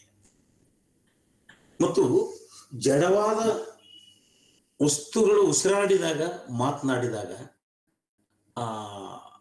ಜೀವಂತ ಅಂತ ಅಂದುಕೊಂಡಿರುವವರ ಮಾತುಗಳಿಗಿಂತ ಹೆಚ್ಚು ಪರಿಣಾಮಕಾರಿ. ನಂಗೆ ಅದನ್ನ ಹೇಳಬೇಕಾಗಿರುವಂಥದ್ದು ಏನದು, ಮರಳು ಮಾತಾಡಿದ್ದು, ಮೋಡ ಮಾತಾಡಿದ್ದು, ದೀಪ ಮಾತಾಡಿದ್ದು. ಅವು ಮಾತಾಡಿದ್ ಬರಲ್ಲ ನಮ್ಗೆ ಗೊತ್ತು. ಅವನ್ನ ನಾವು ಮಾತಾಡಿಸುವಂಥದ್ದು. ಬೇಂದ್ರೆಯವರ ಗುಲ್ಬಾಕ್ಷಿ ಮಲ್ಲಿಗೆ ಕೇಳ್ಯಾವ ಕಲ್ಲಿಗೆ ಕಳಿಸೋದೆ ನೀರಿಗೆ ಇಂಥ ಸುಕುಮಾರಿಗೆ. ಬೇಂದ್ರೆಯವ್ರ ಗುಲ್ಬಾಕ್ಷಿ ಮಲ್ಲಿಗೆ ಕೇಳ್ಯಾವ ಕಲ್ಲಿಗೆ ಕಳಿಸೋದೆ ನೀರಿಗೆ ಇಂಥ ಸುಕುಮಾರಿಗೆ. ಮಲ್ಲಿಗೆ ಹೂ, ಗುಲ್ಬಾಕ್ಷಿ ಹೂ ಕಲ್ಲಿಗೆ ಮಾತಾಡಿಸ್ತಾವ ನೋಡಿ. ಎರಡು ನಿರ್ಜೀವ ವಸ್ತು ಅವಳ ಆ ಮಾರ್ಧವತೆಯನ್ನ ಹೇಳುವುದಕ್ಕಾಗಿ ಮಾತನಾಡಲಾರದ ಸಂಗತಿಗಳು, ವಸ್ತುಗಳು ಮಾತನಾಡುವ ಮೂಲಕ ಒಂದು ಭಾವ ತೀವ್ರತೆಯನ್ನ ಅಥವಾ ಒಂದು ವಿಶಿಷ್ಟತೆಯನ್ನ ತಂದುಕೊಳ್ಳಲಿಕ್ಕೆ ಸಾಧ್ಯ ಆಗುತ್ತೆ. ಹೀಗಾಗಿ ಈ ಕವಿತೆಯೊಳಗೆ ಆ ಪ್ರಯೋಗ ಕೂಡ ತುಂಬಾ ಯಶಸ್ವಿಯಾಗಿದೆ. ಈ ಕವಿತೆಯ ಯಶಸ್ಸಿಗೆ ಕಾರಣವಾಗಿದೆ ಅಂತ ಹೇಳಿ ನಾನು ಅಂದ್ಕೊಳ್ತೇನೆ. ಇನ್ನ ಕೊನೆಯ ಭಾಗ ಇದೆ, ಕೊನೆಗೆ ಬಹಳ ಸುಂದರವಾದ ಭಾಗ ನೋಡಿ. 3 ಭಾಗಗಳನ್ನ ನಾವು ಎಷ್ಟು ತೀವ್ರ ಓದ್ತಾ ಬರ್ತೀವೋ, ನಾನು ಇಲ್ಲವಾದ ಮೇಲೆ ಶರದಿಯ ದಂಡೆಯಲ್ಲಿ ಮಲಗಿರುವ ಮರಳು ನಿನ್ನ ಕೇಳುತ್ತದೆ, ದಿನವೂ ಬಂದು ನಿನ್ನ ಹೆಸರು ಬರೆಯುತ್ತಿದ್ದಳಲ್ಲ ಎಲ್ಲಿ ಹೋದಳಾಕೆ. ಮಳೆಗಾಲದ ಮೋಡಗಳು ಕೇಳುತ್ತವೆ, ಮಿಂಚಿನಿಂದ ಆಗಸದ ತುಂಬೆಲ್ಲ ನಿನ್ನ ಹೆಸರು ಬರೆಯುತ್ತಿದ್ದಳಲ್ಲ ಎಲ್ಲಿ ಹೋದಳಾಕೆ. ಬೆಟ್ಟದ ಮೇಲಿನ ಗುಡಿಯ ದೀಪ ಕೇಳುತ್ತದೆ, ದಿನವೂ ನಿನಗಾಗಿ ಪ್ರಾರ್ಥಿಸುತ್ತಿದ್ದಳಲ್ಲ ಎಲ್ಲಿ ಹೋದಳಾಕೆ. ಒಂದು ಓಗದೊಳಗೆ ಹೋಗ್ತಾ ಇತ್ತು ಕವಿತೆ. ಈಗ ಇದು ಅದೇ ಲಯ ಇಲ್ಲ, ಇಲ್ಲಿ ತಕ್ಷಣ ಲಯವೇ ಬದಲಾಗ್ಬಿಡ್ತದೆ. ನಿನಗೆ ಹೇಳದೆ ಹೋದ ಆಕೆಗಾಗಿ ಎಲ್ಲೆಲ್ಲಿಯೋ ಹುಡುಕುವಿ. ಮತ್ತೆ ನಮ್ಮನ್ನ ಆರಂಭದಲ್ಲಿ ನಾನು ಇಲ್ಲವಾದ ಮೇಲೆ ಎಲ್ಲಿ ಹೋದಳಾಕೆ ಅನ್ನುವಷ್ಟೇ ತೀವ್ರವಾದ ಒಂದು ನುಡಿಗಟ್ಟು ಅಂತಂದ್ರೆ ಏನದು, ನಿನಗೆ ಹೇಳದೆ ಹೋದ ಆಕೆ. ಯಾಕೆ ಏನನ್ನು ಹೇಳಿದೆ? ಹೇಳದೆ ಹೋಗುವುದು ಯಾಕೆ ಇರ್ಬೋದು? ನೋಡಿ, ಆಕೆ ಮತ್ತು ಇಲ್ಲಿ ಪ್ರಯೋಗವನ್ನು ಗಮನಿಸಿ, ತನ್ನನ್ನೇ ತಾನು ತೃತೀಯ ಪುರುಷದಲ್ಲಿ ಅವರು ಸಂಬೋಧಿಸ್ತಾಳೆ. ಇದು ಕವಿತೆ ಕಾವ್ಯ ಭಾಷೆಗೆ ಒಂದು ಅವಳೇ ಅವಳು ನಾನು ಅಂತ ಆರಂಭವಾದವಳು, ಈ ನಾನುವೇ ಇಲ್ಲವಾದ್ಮೇಲೆ ಆಕೆಯಾಗಿ ಪ್ರಯೋಗಗೊಳ್ತಾಳಲ್ಲ, ಅದು ಕಾವ್ಯ ಭಾಷೆಗೆ ಒಂದು ವಿಶಿಷ್ಟವಾದ ಶಕ್ತಿಯನ್ನ ಇಲ್ಲಿ ಕೊಡ್ತದೆ. ಯಾಕೆ ಅವಳು ಅವನಿಗೆ ಹೇಳದೆ ಹೋಗುತ್ತಾಳೆ? ಅವಳು ಹೋಗುವುದನ್ನ ಕೇಳಿಸಿಕೊಳ್ಳಲು ಅವನಿಗೆ ಸಾಧ್ಯವಿಲ್ವೇ? ಇಲ್ಲ ಅನ್ಸುತ್ತೆ. ಕೇಳುವಷ್ಟು ಸಮೀಪವಿರುವ ವ್ಯಕ್ತಿಯು ಅವನಲ್ಲ ಅನ್ಸುತ್ತೆ. ಇಲ್ಲಿ ಆ ಕವಿತೆ ಏನೇ ನನ್ನ ಗ್ರಹಿಕೆಗೆ ಬಂದ ಹಾಗೆ, ಅವಳು ಇದೊಂದು ಸ್ವಗತ, ಅವನೆಲ್ಲೋ ಇದ್ದಾನೆ. ಬೇಂದ್ರೆಯವರ ರಾಧೆಯ ಪಾಡಿನಲ್ಲಿ ನಾನೆಲ್ಲಿ ಹೋಗಿದ್ದೆ, ನಿನ್ನ ಎದುರೊಳಗಿದ್ದೆ, ಬಂದೇನೆ ನಿನ್ನ ಮುಂದೇನೆ ಅಂತ ಹೇಳ್ತಾರಲ್ಲ, ಹಾಗೆ ಅವನೆಲ್ಲೇ ಇದ್ದಾನೆ, ಇವಳು ಎಲ್ಲೋ ಇದ್ದಾಳೆ. ಇದೊಂದು ಆತ್ಮಸಂವಾದ, ನೇರ ಮುಖಾಮುಖಿ ಅಲ್ಲ. ಹೀಗಾಗಿ ಅವಳಿಗೆ ಹೇಳೋದು ಸಾಧ್ಯ ಇಲ್ಲ ಅಂತ. ಇಲ್ಲಿ ಬಹಳ ಮುಖ್ಯವಾಗಿ ನನಗೆ ಸೂಕ್ಷ್ಮ ಅನಿಸಿದ್ದು ಈ ಸ್ತರದೊಳಗೆ ಈ ಕವಿತೆ, ಸಂಬಂಧ ಅಂದ್ರೆ ಸಮೀಪ ಇರುವುದು ಮಾತ್ರ ಅಲ್ಲ, ಸಾಮೀಪ್ಯ ಮಾತ್ರ ಸಂಬಂಧದ ಏನದು ಆಧಾರ ಅಲ್ಲ. ದೂರವಿದ್ದರೂ ಸಂಬಂಧಕ್ಕೆ ಯಾವ ಬಾಧೆಯೂ ಇಲ್ಲ. ದೂರ ಇದ್ದಷ್ಟು ಸಂಬಂಧ ಇನ್ನಷ್ಟು ತೀವ್ರವಾದೀತು, ಅಥವಾ ದೂರವಿರುವ ಸಂಬಂಧ ಸಮೀಪ ಇರುವ ಸಂಬಂಧಕ್ಕಿಂತಲೂ ಹೆಚ್ಚು ಹೆಚ್ಚು ತೀವ್ರವಾಗಿರಬಹುದು ಅನ್ನುವ ಸಂಬಂಧಕ್ಕೆ ಒಂದು ವ್ಯಾಖ್ಯಾನ ಇದೆ. ಸಾಮೀಪ್ಯ ಮತ್ತು ಸಂಬಂಧ, ದೂರ ಮತ್ತು ಸಂಬಂಧ, ಇದರ ನಡುವಿನ ಒಂದು ಅಂತರ್ ಸಂಬಂಧವನ್ನ ಅಥವಾ ಅವುಗಳ ವೈಶಿಷ್ಟ್ಯಗಳನ್ನ ವಿವರಿಸುವ ಪ್ರಯತ್ನವನ್ನ ಇದು ಮಾಡ್ತದೆ ಅಂತ ನಾನು ಅನ್ಕೋತೇನೆ. ಇಲ್ಲಿ ಅಮೃತ ಪ್ರೀತಮ್ ಅವ್ರ ಕವಿತೆ ನಿಮಗೆಲ್ಲ ನೆನಪಿರುವುದು, ವಿಳಾಸ ನೆನಪಿರುತ್ತೆ. ನಾನು ನನ್ನ ಮನೆಯ ವಿಳಾಸವನ್ನು ತೆಗೆದು ಹಾಕಿದ್ದೇನೆ, ಅಥವಾ ನನ್ನ ನೇಮ್ ಪ್ಲೇಟ್ ಅನ್ನ ತೆಗೆದು ಹಾಕಿದ್ದೇನೆ. ನನ್ನನ್ನು ಹುಡುಕ್ಬೇಕು ಅಂತಂದ್ರೆ ಜಗತ್ತಿನ ಎಲ್ಲ ದೇಶಗಳ ಎಲ್ಲ ಮನೆಗಳ ಬಾಗಿಲನ್ನು ಪಡೆದು ಅಮೃತ ಇದೆಯಾ ಎಂದು ಕೇಳಬೇಕು. ಇದು ನನ್ನ ಶಾಪ, ಇದು ವರವೂ ಹೌದು, ಎಲ್ಲಿ ಮುಕ್ತವಾದ ಮನಸ್ಸಿದೆಯೋ ಅಲ್ಲಿದೆ ನನ್ನ ಮನೆ ಅಂತ. ಆ ಕವಿತೆ ನೆನಪಿಸುವಷ್ಟು ಇಲ್ಲಿ ಈ ಕೊನೆಯ ಸಾಲಿದೆಯಲ್ಲ, ನಿನಗೆ ಹೇಳದೆ ಹೋದ ಆಕೆಗಾಗಿ ಎಲ್ಲೆಲ್ಲಿಯೋ ಹುಡುಕುವಿ ಅನ್ನುವಾಗ ಆ ಒಂದು ಅದ್ಭುತವಾದ ಬಹಳ ವಿಶಿಷ್ಟವಾದ ಪ್ರತಿಮೆ ಅದು. ಇಡೀ ಜಗತ್ತಿನ ಬಾಗಿಲುಗಳನ್ನ ತಟ್ಟಿ, ಪ್ರತಿ ಮನೆಯ ಬಾಗಿಲನ್ನ ತಟ್ಟಿ ಅವಳಿಗಾಗಿ ಹುಡುಕಬೇಕು ಅನ್ನೋದು ಶಾಪವು ಆ ಶಾಪ ಅಲ್ಲ, ಅದೊಂದು ಸಂತೋಷದ, ಅವನಿಗಾಗಿ ಅವನಿಂದ ಹುಡುಕಿಸಲ್ಪಡುವ ಮತ್ತು ಅವನು ಕೂಡ ಅದನ್ನು ಹುಡುಕುವ ಆ ಎರಡು ಅನುಭವಗಳು ಕೂಡ ಬಹಳ ಅದು ಸಂಬಂಧ ಮತ್ತು ಸಾಮೀಪ್ಯವೇ ಹೊರತು ದೂರ ಅಲ್ಲ. ಹೀಗಾಗಿ ಹಾಗೆ ಇಲ್ಲಿ ನಿನಗೆ ಹೇಳದೆ ಹೋದ ಆಕೆಗಾಗಿ ಎಲ್ಲೆಲ್ಲಿಯೋ ಹುಡುಕುವಿ ಅನ್ನುವಾಗ ಒಂದು ಬಹಳ ವಿಶಿಷ್ಟವಾದ ಭಾವಲೋಕವನ್ನ ಅವರು ತೆರೆದಿಡ್ತಾರೆ ಅಂತ ಹೇಳಿ ನಾನು ಅಂದ್ಕೊಳ್ತೇನೆ. ಕೊನೆಯ ಸಾಲಂತೂ ಬಹಳ ವಿಶಿಷ್ಟವಾದ ಸಾಲು. ಬಹುಶಃ ಒಂದು ಕವಿತೆಗೆ ಮೊದಲ ಸಾಲು ಕೊನೆಯ ಸಾಲು ಅಷ್ಟೇ ಶಕ್ತಿಶಾಲಿಯಾಗಿದ್ರೆ ಅಂತ ಕವಿತೆಗಳು ಅಪರೂಪ. ನಾನು ಇಲ್ಲದ ಮೇಲೆ ಅಂತ ಛಲವಾಗಿ ಒಂದು ಸ್ಫೋಟವನ್ನೇ ಮಾಡಿಬಿಡುತ್ತೆ. ಒಂದು ಸ್ಫೋಟಕ ಗುಣ ಆಗಿದೆ ಅಲ್ಲಿ. ಆಕೆಗಾಗಿ ಎಲ್ಲೆಲ್ಲಿಯೂ ಹುಡುಕುವಿ, ಸಿಗುವುದಿಲ್ಲವೆಂದು ಗೊತ್ತಿದ್ದರು ಅಂತ. ಅವನಿಗೆ ಅವಳು ಸಿಗುವುದಿಲ್ಲ ಅಂತ ಸ್ಪಷ್ಟವಾಗಿ ಗೊತ್ತಿದ್ರು, ಆತ ಸಾಯುವವರೆಗೂ ನಿರಂತರವಾಗಿ ಅವಳನ್ನು ಹುಡುಕ್ತಾನೆ.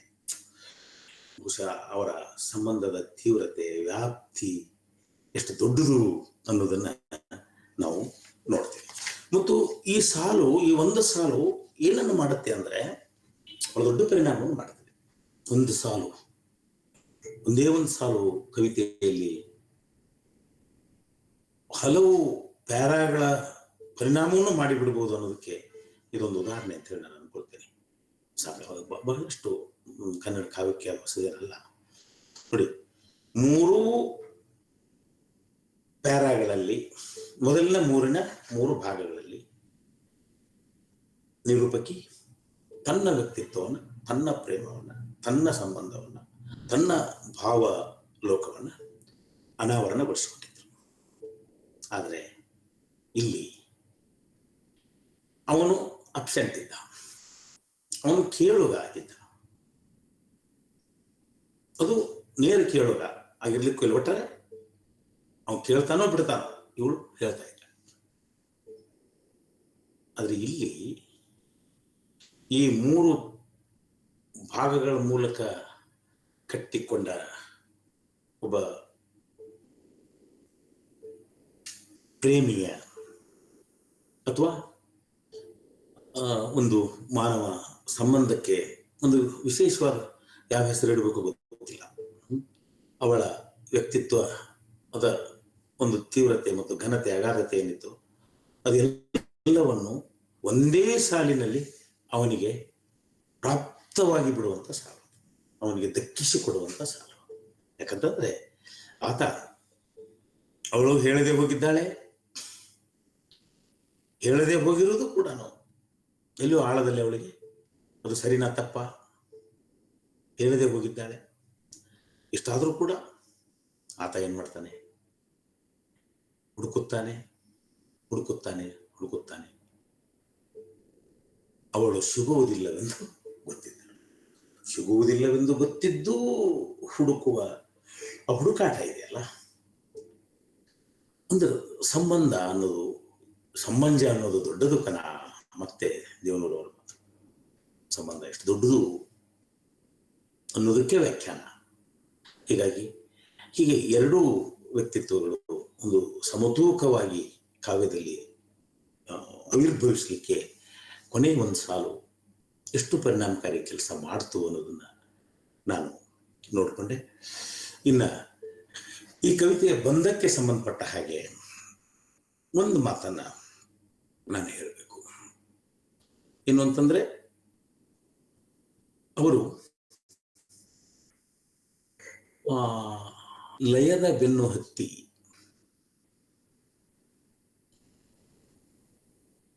ಸಾಲುಗಳನ್ನ ರಿಪೀಟ್ ಮಾಡಿಲ್ಲ. ಇದರ ಬಂಧುರತೆ ಯಾಕೆ ಇಷ್ಟು ಚಂದ ಇದೆ ಅಂತಂದ್ರೆ, ಫಾರ್ ಎಕ್ಸಾಂಪಲ್, ನಾನು ಇಲ್ಲವಾದ ಮೇಲೆ ಅನ್ನುವ ಸಾಲನ್ನ ಇನ್ನೂ 2 ಸಲ ಈ ಕವಿತೆಯೊಳಗೆ ಪ್ರಯೋಗ ಮಾಡಿದ್ರು. ಕವಿತೆ ಚಂದನೆ ಇರ್ತಿತ್ತು, ಅಥವಾ ಆ ಲಯದ ಹೋಗದ ಗುಂಟ ಅದು ಸಹಜವಾಗಿ ಬರಬೇಕಾಗಿತ್ತು, ಬರಬಹುದಾಗಿತ್ತು. ಉದಾಹರಣೆಗೆ, ನಾನು ಇಲ್ಲವಾದ ಮೇಲೆ ಶರದಿಯ ದಂಡೆಯಲ್ಲಿ ಮಲಗಿರುವ ಮರಳು ನಿನ್ನ ಕೇಳುತ್ತದೆ, ದಿನವೂ ಬಂದು ನಿನ್ನ ಹೆಸರು ಬರೆಯುತ್ತಿದ್ದಳಲ್ಲ, ಎಲ್ಲಿ ಹೋದಳಾಕೆ? ಪಲ್ಲವಿಯ ಹಾಗೆ 2ನೇ ಪ್ಯಾರಾದ ಮೊದಲು ನಾನು ಇಲ್ಲವಾದ ಮೇಲೆ ಮಳೆಗಾಲದ ಮೋಡಗಳು ಕೇಳುತ್ತವೆ ಅಂತ ಹೇಳಬಹುದಾಗಿತ್ತು, ಹೇಳಿಲ್ಲ. ಒಂದು ಕವಿತೆಯೊಂದು ಸಹಜವಾಗಿ ಲಯದ ಬೆನ್ನು ಹತ್ತಿದಾಗ ಮೈದಾಳುವ ಕ್ರಮವನ್ನ ತಡೆದು ಇಲ್ಲಿ ಬೇಡ ಅಂತ ತೆಗೆದಿದ್ದಾರೆ ಕವಿ. ಮುಂದೆ ಇಲ್ಲಿ ಕೂಡ ಬೆಟ್ಟದ ಮೇಲಿನ ಏನು, ನಾನು ಇಲ್ಲವಾದ ಮೇಲೆ ಬೆಟ್ಟದ ಮೇಲಿನ ಗುಡಿಯ ದೀಪ ಕೇಳುತ್ತದೆ. ಅದೇ ಅದು ತುಂಬಾ ಸಹಜ, ಅಂದ್ರೆ ಇರ್ಲೇಬೇಕಾಗಿದ್ದು ಅನ್ನೋಷ್ಟು ಸಹಜವಾಗಿರುವಂಥದ್ದು. ಪಲ್ಲವಿಯ ಹಾಗೆ ರಿಪೀಟ್ ಆಗ್ಬೇಕಾಗಿತ್ತು ಒಂದು ಸಾಲು, ನಿರೀಕ್ಷಿತ ಸಾಲು. ನೋಡಿ, ನಮ್ ನಿರೀಕ್ಷೆ ಇರುತ್ತೆ, ಓದುಗರ ನಿರೀಕ್ಷೆಯನ್ನ ಹುಸಿಗೊಳಿಸುವ ಮೂಲಕ ಕವಿತೆಯನ್ನ ಇನ್ನಷ್ಟು ತೀವ್ರಗೊಳಿಸುವ, ಇಷ್ಟು ಬಂಧುರಗೊಳಿಸುವ ಒಂದು ಪ್ರಯತ್ನ ಕೂಡ, ಒಂದು ಕುಸುರಿ ಕೆಲಸ ಈ ಕವಿತೆಯೊಳಗೆ ಆಗಿದೆ ಅಂತ ಹೇಳಿ ನಾನು ಅನ್ಕೋತೀನಿ. ಹಾಗೆ ನಿನ್ನ ಪದ ಕೂಡ, ಒಂದೊಂದು ಪದ ಕೂಡ ಕವಿತೆಯೊಳಗೆ ಎಷ್ಟು ಮಹತ್ವದ್ದು ಅನ್ನೋ ಎಚ್ಚರ ಕವಿಯತ್ರಿಗಿದೆ ಅಂತ ನಾನು ಅನ್ಕೊಳ್ತೇನೆ. ನಾನು ಇಲ್ಲವಾದ ಮೇಲೆ ಶರದಿಯ ದಂಡೆಯಲ್ಲಿ ಮಲಗಿರುವ ಮರಳು ನಿನ್ನ ಕೇಳುತ್ತದೆ ಅಂತ ಒಂದ್ಸಲ ನಿನ್ನ ಅಂತ ಹೇಳ್ತಾರೆ. ಆಮೇಲೆ ಮಳೆಗಾಲದ ಮೋಡಗಳು ಕೇಳುತ್ತವೆ ಅಂತಾರೆ, ನಿನ್ನ ಕೇಳುತ್ತವೆ ಅನ್ನಲ್ಲ. ಬೆಟ್ಟದ ಮೇಲಿನ ಗುಡಿಯ ದೀಪ ಕೇಳುತ್ತದೆ ಅಂತ, ಅದು ನಿನ್ನ ಕೇಳುತ್ತದೆ ಅಂತ. ನೋಡ್ರಿ, ಆ ನಿನ್ನ ಅನ್ನುವಂಥ ಒಂದು ಪದ, ಇದನ್ನ ವ್ಯಾಕರಣದ ಪರಿಭಾಷೆಯಲ್ಲಿ ಕೇಶರಾಜ ಅಧ್ಯಾರೋಪ ಆದ್ಯಾಹಾರ ಅಂತ ಕರೀತಾರೆ. ನಮ್ಗೆ ಅಂದ್ರೆ ಗುಪ್ತವಾಗಿಡೋದು ಸಾಲುಗಳನ್ನು, ಅದರ್ಥ ಆಗತ್ತೆ. ಕರ್ಣನು ದಾನಿ ಮೇನೀತನು ಅಂತ ಸುಮ್ಮನೆ ವ್ಯಾಕರಣ ನೆನಪಾಯ್ತು ನನಗೆ.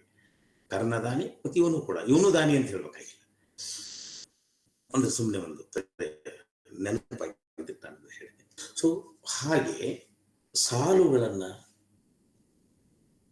ಶಬ್ದಗಳನ್ನ ಅಧ್ಯಾರೋಪ ಮಾಡುವ ಮೂಲಕ ಅಥವಾ ಗುಪ್ತವಾಗಿ ಇಡುವ ಮೂಲಕ ಅವು ಇದೆ ಇಲ್ಲ ಅನಿಸೋದಿಲ್ಲ, ಅವು ಇರ್ತವೆ, ಕೆಲಸ ಮಾಡ್ತಾ ಇರ್ತವೆ, ಅದರನ್ನು ಬಳಸೋಗಿಲ್ಲ. ಇದು ವ್ಯಾಕರಣ ಎಲ್ಲ ಕಾವ್ಯಮೋಷಿಗೆ ಸಂಬಂಧಪಟ್ಟಂತ ಒಂದು ಸಂಗತಿನೇ. ಅದು ವ್ಯಾಕರಣವನ್ನು ಕಲಿಸುವ ನಮ್ಗೆ ಅದು ನೆನಪಾಗುತ್ತೆ. ಕಾವ್ಯಮೋಷಿಯ ಸಂದರ್ಭದಲ್ಲಿ ಕೂಡ ಅದನ್ನು ಬಳಸ್ಕೊಳ್ಬಹುದು ಅನ್ನುವ ಒಂದು ಎಚ್ಚರ ನನಗೆ ಇವರ ಕವಿತೆಯನ್ನು ಓದುವಾಗ ಅನ್ನಿಸ್ತು. ಜೊತೆಗೆ ಒಟ್ಟಾರೆಯಾಗಿ ಇಲ್ಲಿ ಒಂದು ಪದ ಕೃತಕ ಅನ್ನಿಸ್ತು ನನಗೆ. ನಾನು ಇಲ್ಲವಾದ ಶರದಿಯ ದಂಡೆ ಅಂತ ಪದ ಇದೆಯಲ್ಲ, ಅದೇನೋ ನಾವು ಸಾಗರದ ದಂಡೆ, ಸಮುದ್ರದ ದಂಡೆ, ಶರದಿ ಮತ್ತು ದಂಡೆ ಒಂದು ಕನ್ನಡ ಒಂದು ಸಂಸ್ಕೃತ ಪದಗಳನ್ನ ಸೇರಿಸಿ ಮಾತಾಡ್ತೇವೆ ಮತ್ತೆ ಬೇರೆ. ಆದ್ರೆ ಎರಡೂ ನಡುವೆ ಏನು ಚಲುವು ಓದುವಾಗ ನಾನು ಇಲ್ಲವಾದ ಮೇಲೆ ಸಾಗರದ ದಂಡೆಯಲ್ಲಿಯೋ ಸಮುದ್ರ ಅಂದ್ರೆ ದಂಡೆ, ಶರದಿಯ ದಂಡೆ ಅನ್ನುವಾಗ ಯಾಕೋ ಅಷ್ಟು ಸರಿನೂ ಇರ್ಬೋದೇನೋ. ನಮ್ಮ ಭಾಷಾ ಬಳಕೆ, ನಮ್ಮ ಬಸವರಾಜ್ ಅವರು ಭಾಷಾ ವಿಜ್ಞಾನದಲ್ಲಿ ಭಾಳ ಕೆಲಸ ಮಾಡಿದವರು, ಕೊಡಗುಂಟಿಯವರು, ಇದೆಲ್ಲೋ ಪ್ರಾದೇಶಿಕವಾಗಿ ಯಾವುದೇ ಸಂಸ್ಕೃತ ಪದಗಳಲ್ಲಿ, ಕನ್ನಡ ಪದಗಳಲ್ಲಿ, ಇಂಗ್ಲಿಷ್ ಪದಗಳಲ್ಲಿ ನಾವು ಯಾವ ಸ್ವರೂಪಗಳು ಬಳಸ್ತಾ ಇರ್ತೀವಿ, ಯಾವನ್ನ ಮಿಕ್ಸ್ ಮಾಡಿ ಬಳಸ್ತಾ ಇರ್ತೀವಿ ಅನ್ನೋದಕ್ಕೂ ಸಂಬಂಧಪಟ್ಟಿರ್ಬೋದು. ಅದು ಯಾಕೋ ಒಂದಿಷ್ಟು ಕೃತಕ ಅನ್ನಿಸ್ತು. ಒಟ್ಟಾರೆಯಾಗಿ ಇಲ್ಲಿ ಮತ್ತೆ ಹೇಳಬಹುದಾದ ಒಂದೇ ಮಾತು ಅಂತಂದ್ರೆ, ಮತ್ತು ಕೊನೆಗೂ ಕವಿತೆಯನ್ನು ಓದಿದ ಮೇಲೆ, ಇಷ್ಟೆಲ್ಲ ವಿಶ್ಲೇಷಣೆ ಮಾಡಿದ ಮೇಲೆ ನಾನು ಮೊದಲು ಹೇಳಿದ ಹಾಗೆ ಏನು ನನ್ನ ಓದಿದ ತಕ್ಷಣವೇ ಅನ್ನಿಸಿದ ಮೊದಲ ಅಭಿಪ್ರಾಯ ಇದೆಯಲ್ಲ, ಏನದು ಮಾನವ ಸಂಬಂಧಗಳ ಶೋಧ, ಇರುವಿಕೆ, ಇಲ್ಲದಿರುವಿಕೆ, ಸಾವು, ಬದುಕು, ಇವುಗಳಿಗೆ ಮುಖಾಮುಖಿಗಳಗಡೆಗೆ ಮಾನವ ಸಂಬಂಧಗಳ ತೀವ್ರತೆ, ಅಗಾಧತೆ, ದೈವಿಕತೆ ಗಳ ಒಂದು ಶೋಧಕ್ಕೆ ತೊಡಗಿದ ಒಂದು ಸುಂದರವಾದ ಕವಿತೆ ಅಂತ ನಾನು ಅನ್ಕೊಳ್ತೇನೆ. ಇಲ್ಲಿಯವರೆಗೆ ಸ್ವಲ್ಪ ಭಾಳತ್ ಮಾತಾಡಿದ್ದೇನೋ, 5:54 ಆಗಿಬಿಟ್ಟಿದೆ. ಸರಿ, ನನ್ನ ಟೈಮ್ ಇದು ಸರಿ ಇಲ್ಲ ಅಕ್ಕ. ಎಷ್ಟಾಯ್ತು ಟೈಮ್ ಆಯ್ತಾ ಮಧು? ಹಾ, 9:25 ಆಗ್ಲೇ ಸಾಕಷ್ಟು ಸಮಯ ಆಗಿದೆ. ಗೆಳೆಯರೆ, ಮತ್ತೊಮ್ಮೆ ಈ ಒಂದು ಉಪನ್ಯಾಸ ಮಾಲಿಕೆಯಲ್ಲಿ ನನಗೆ ಅವಕಾಶವನ್ನು ಕಲ್ಪಿಸಿದ ಕೊಡಗುಂಟಿ ಮತ್ತು ಬಂಧುಗಳಿಗೆ, ಜೊತೆ ಇಲ್ಲಿಯವರೆಗೆ ನನ್ನ ಮಾತುಗಳನ್ನು ಪ್ರೀತಿಯಿಂದ ಆಲಿಸಿದ ನಿಮಗೆ ನನ್ನ ನಮಸ್ಕಾರಗಳನ್ನು ಸಲ್ಲಿಸಿ ನನ್ನ ಮಾತುಗಳನ್ನು ಮುಗಿಸ್ತೇನೆ. ನಾವು ಒಂದಿಷ್ಟು ಚರ್ಚೆಯನ್ನು ಮಾಡಬಹುದು ಅಂತ ಹೇಳಿ ನಾನು ಅನ್ಕೊಂಡಿದ್ದೇನೆ. ಇದೆಯಲ್ಲ, ಧನ್ಯವಾದಗಳು professor M D Mukund sir. Okay sir, thank you sir. ನಿಮ್ಮ ಉಪನ್ಯಾಸ ಎಲ್ಲರೂ ಕೇಳಿದ್ದಾರೆ. ಈಗ ವೇದಿಕೆಯು ಚರ್ಚೆಗೆ ಮುಕ್ತವಾಗಿದೆ. ಯಾರಾದ್ರೂ ಪ್ರಶ್ನೆ ಕೇಳೋರಿದ್ರೆ ಅನ್ಮ್ಯೂಟ್ ಮಾಡಿ ಕೇಳಬಹುದು. ಇಲ್ಲಿ ಕೆಲವೊಂದು ಪ್ರಶ್ನೆಗಳಿದಾವೆ ಸರ್. ಇಲ್ಲಿ ಅವರು ಒಂದು ಕೇಳಿದ್ರಲ್ಲ, ಕವಿತೆಯೊಳಗೆ ಅವರು ಗಜಲ್ ನಾನು ಎಳೆ ಗಿಳಿಗಳಿರ, ಕೋಗಿಲೆಗಳಿರ, ಮರ ಹಂಸಗಳಿರ, ಮಲ್ಲಿಕಾರ್ಜುನನ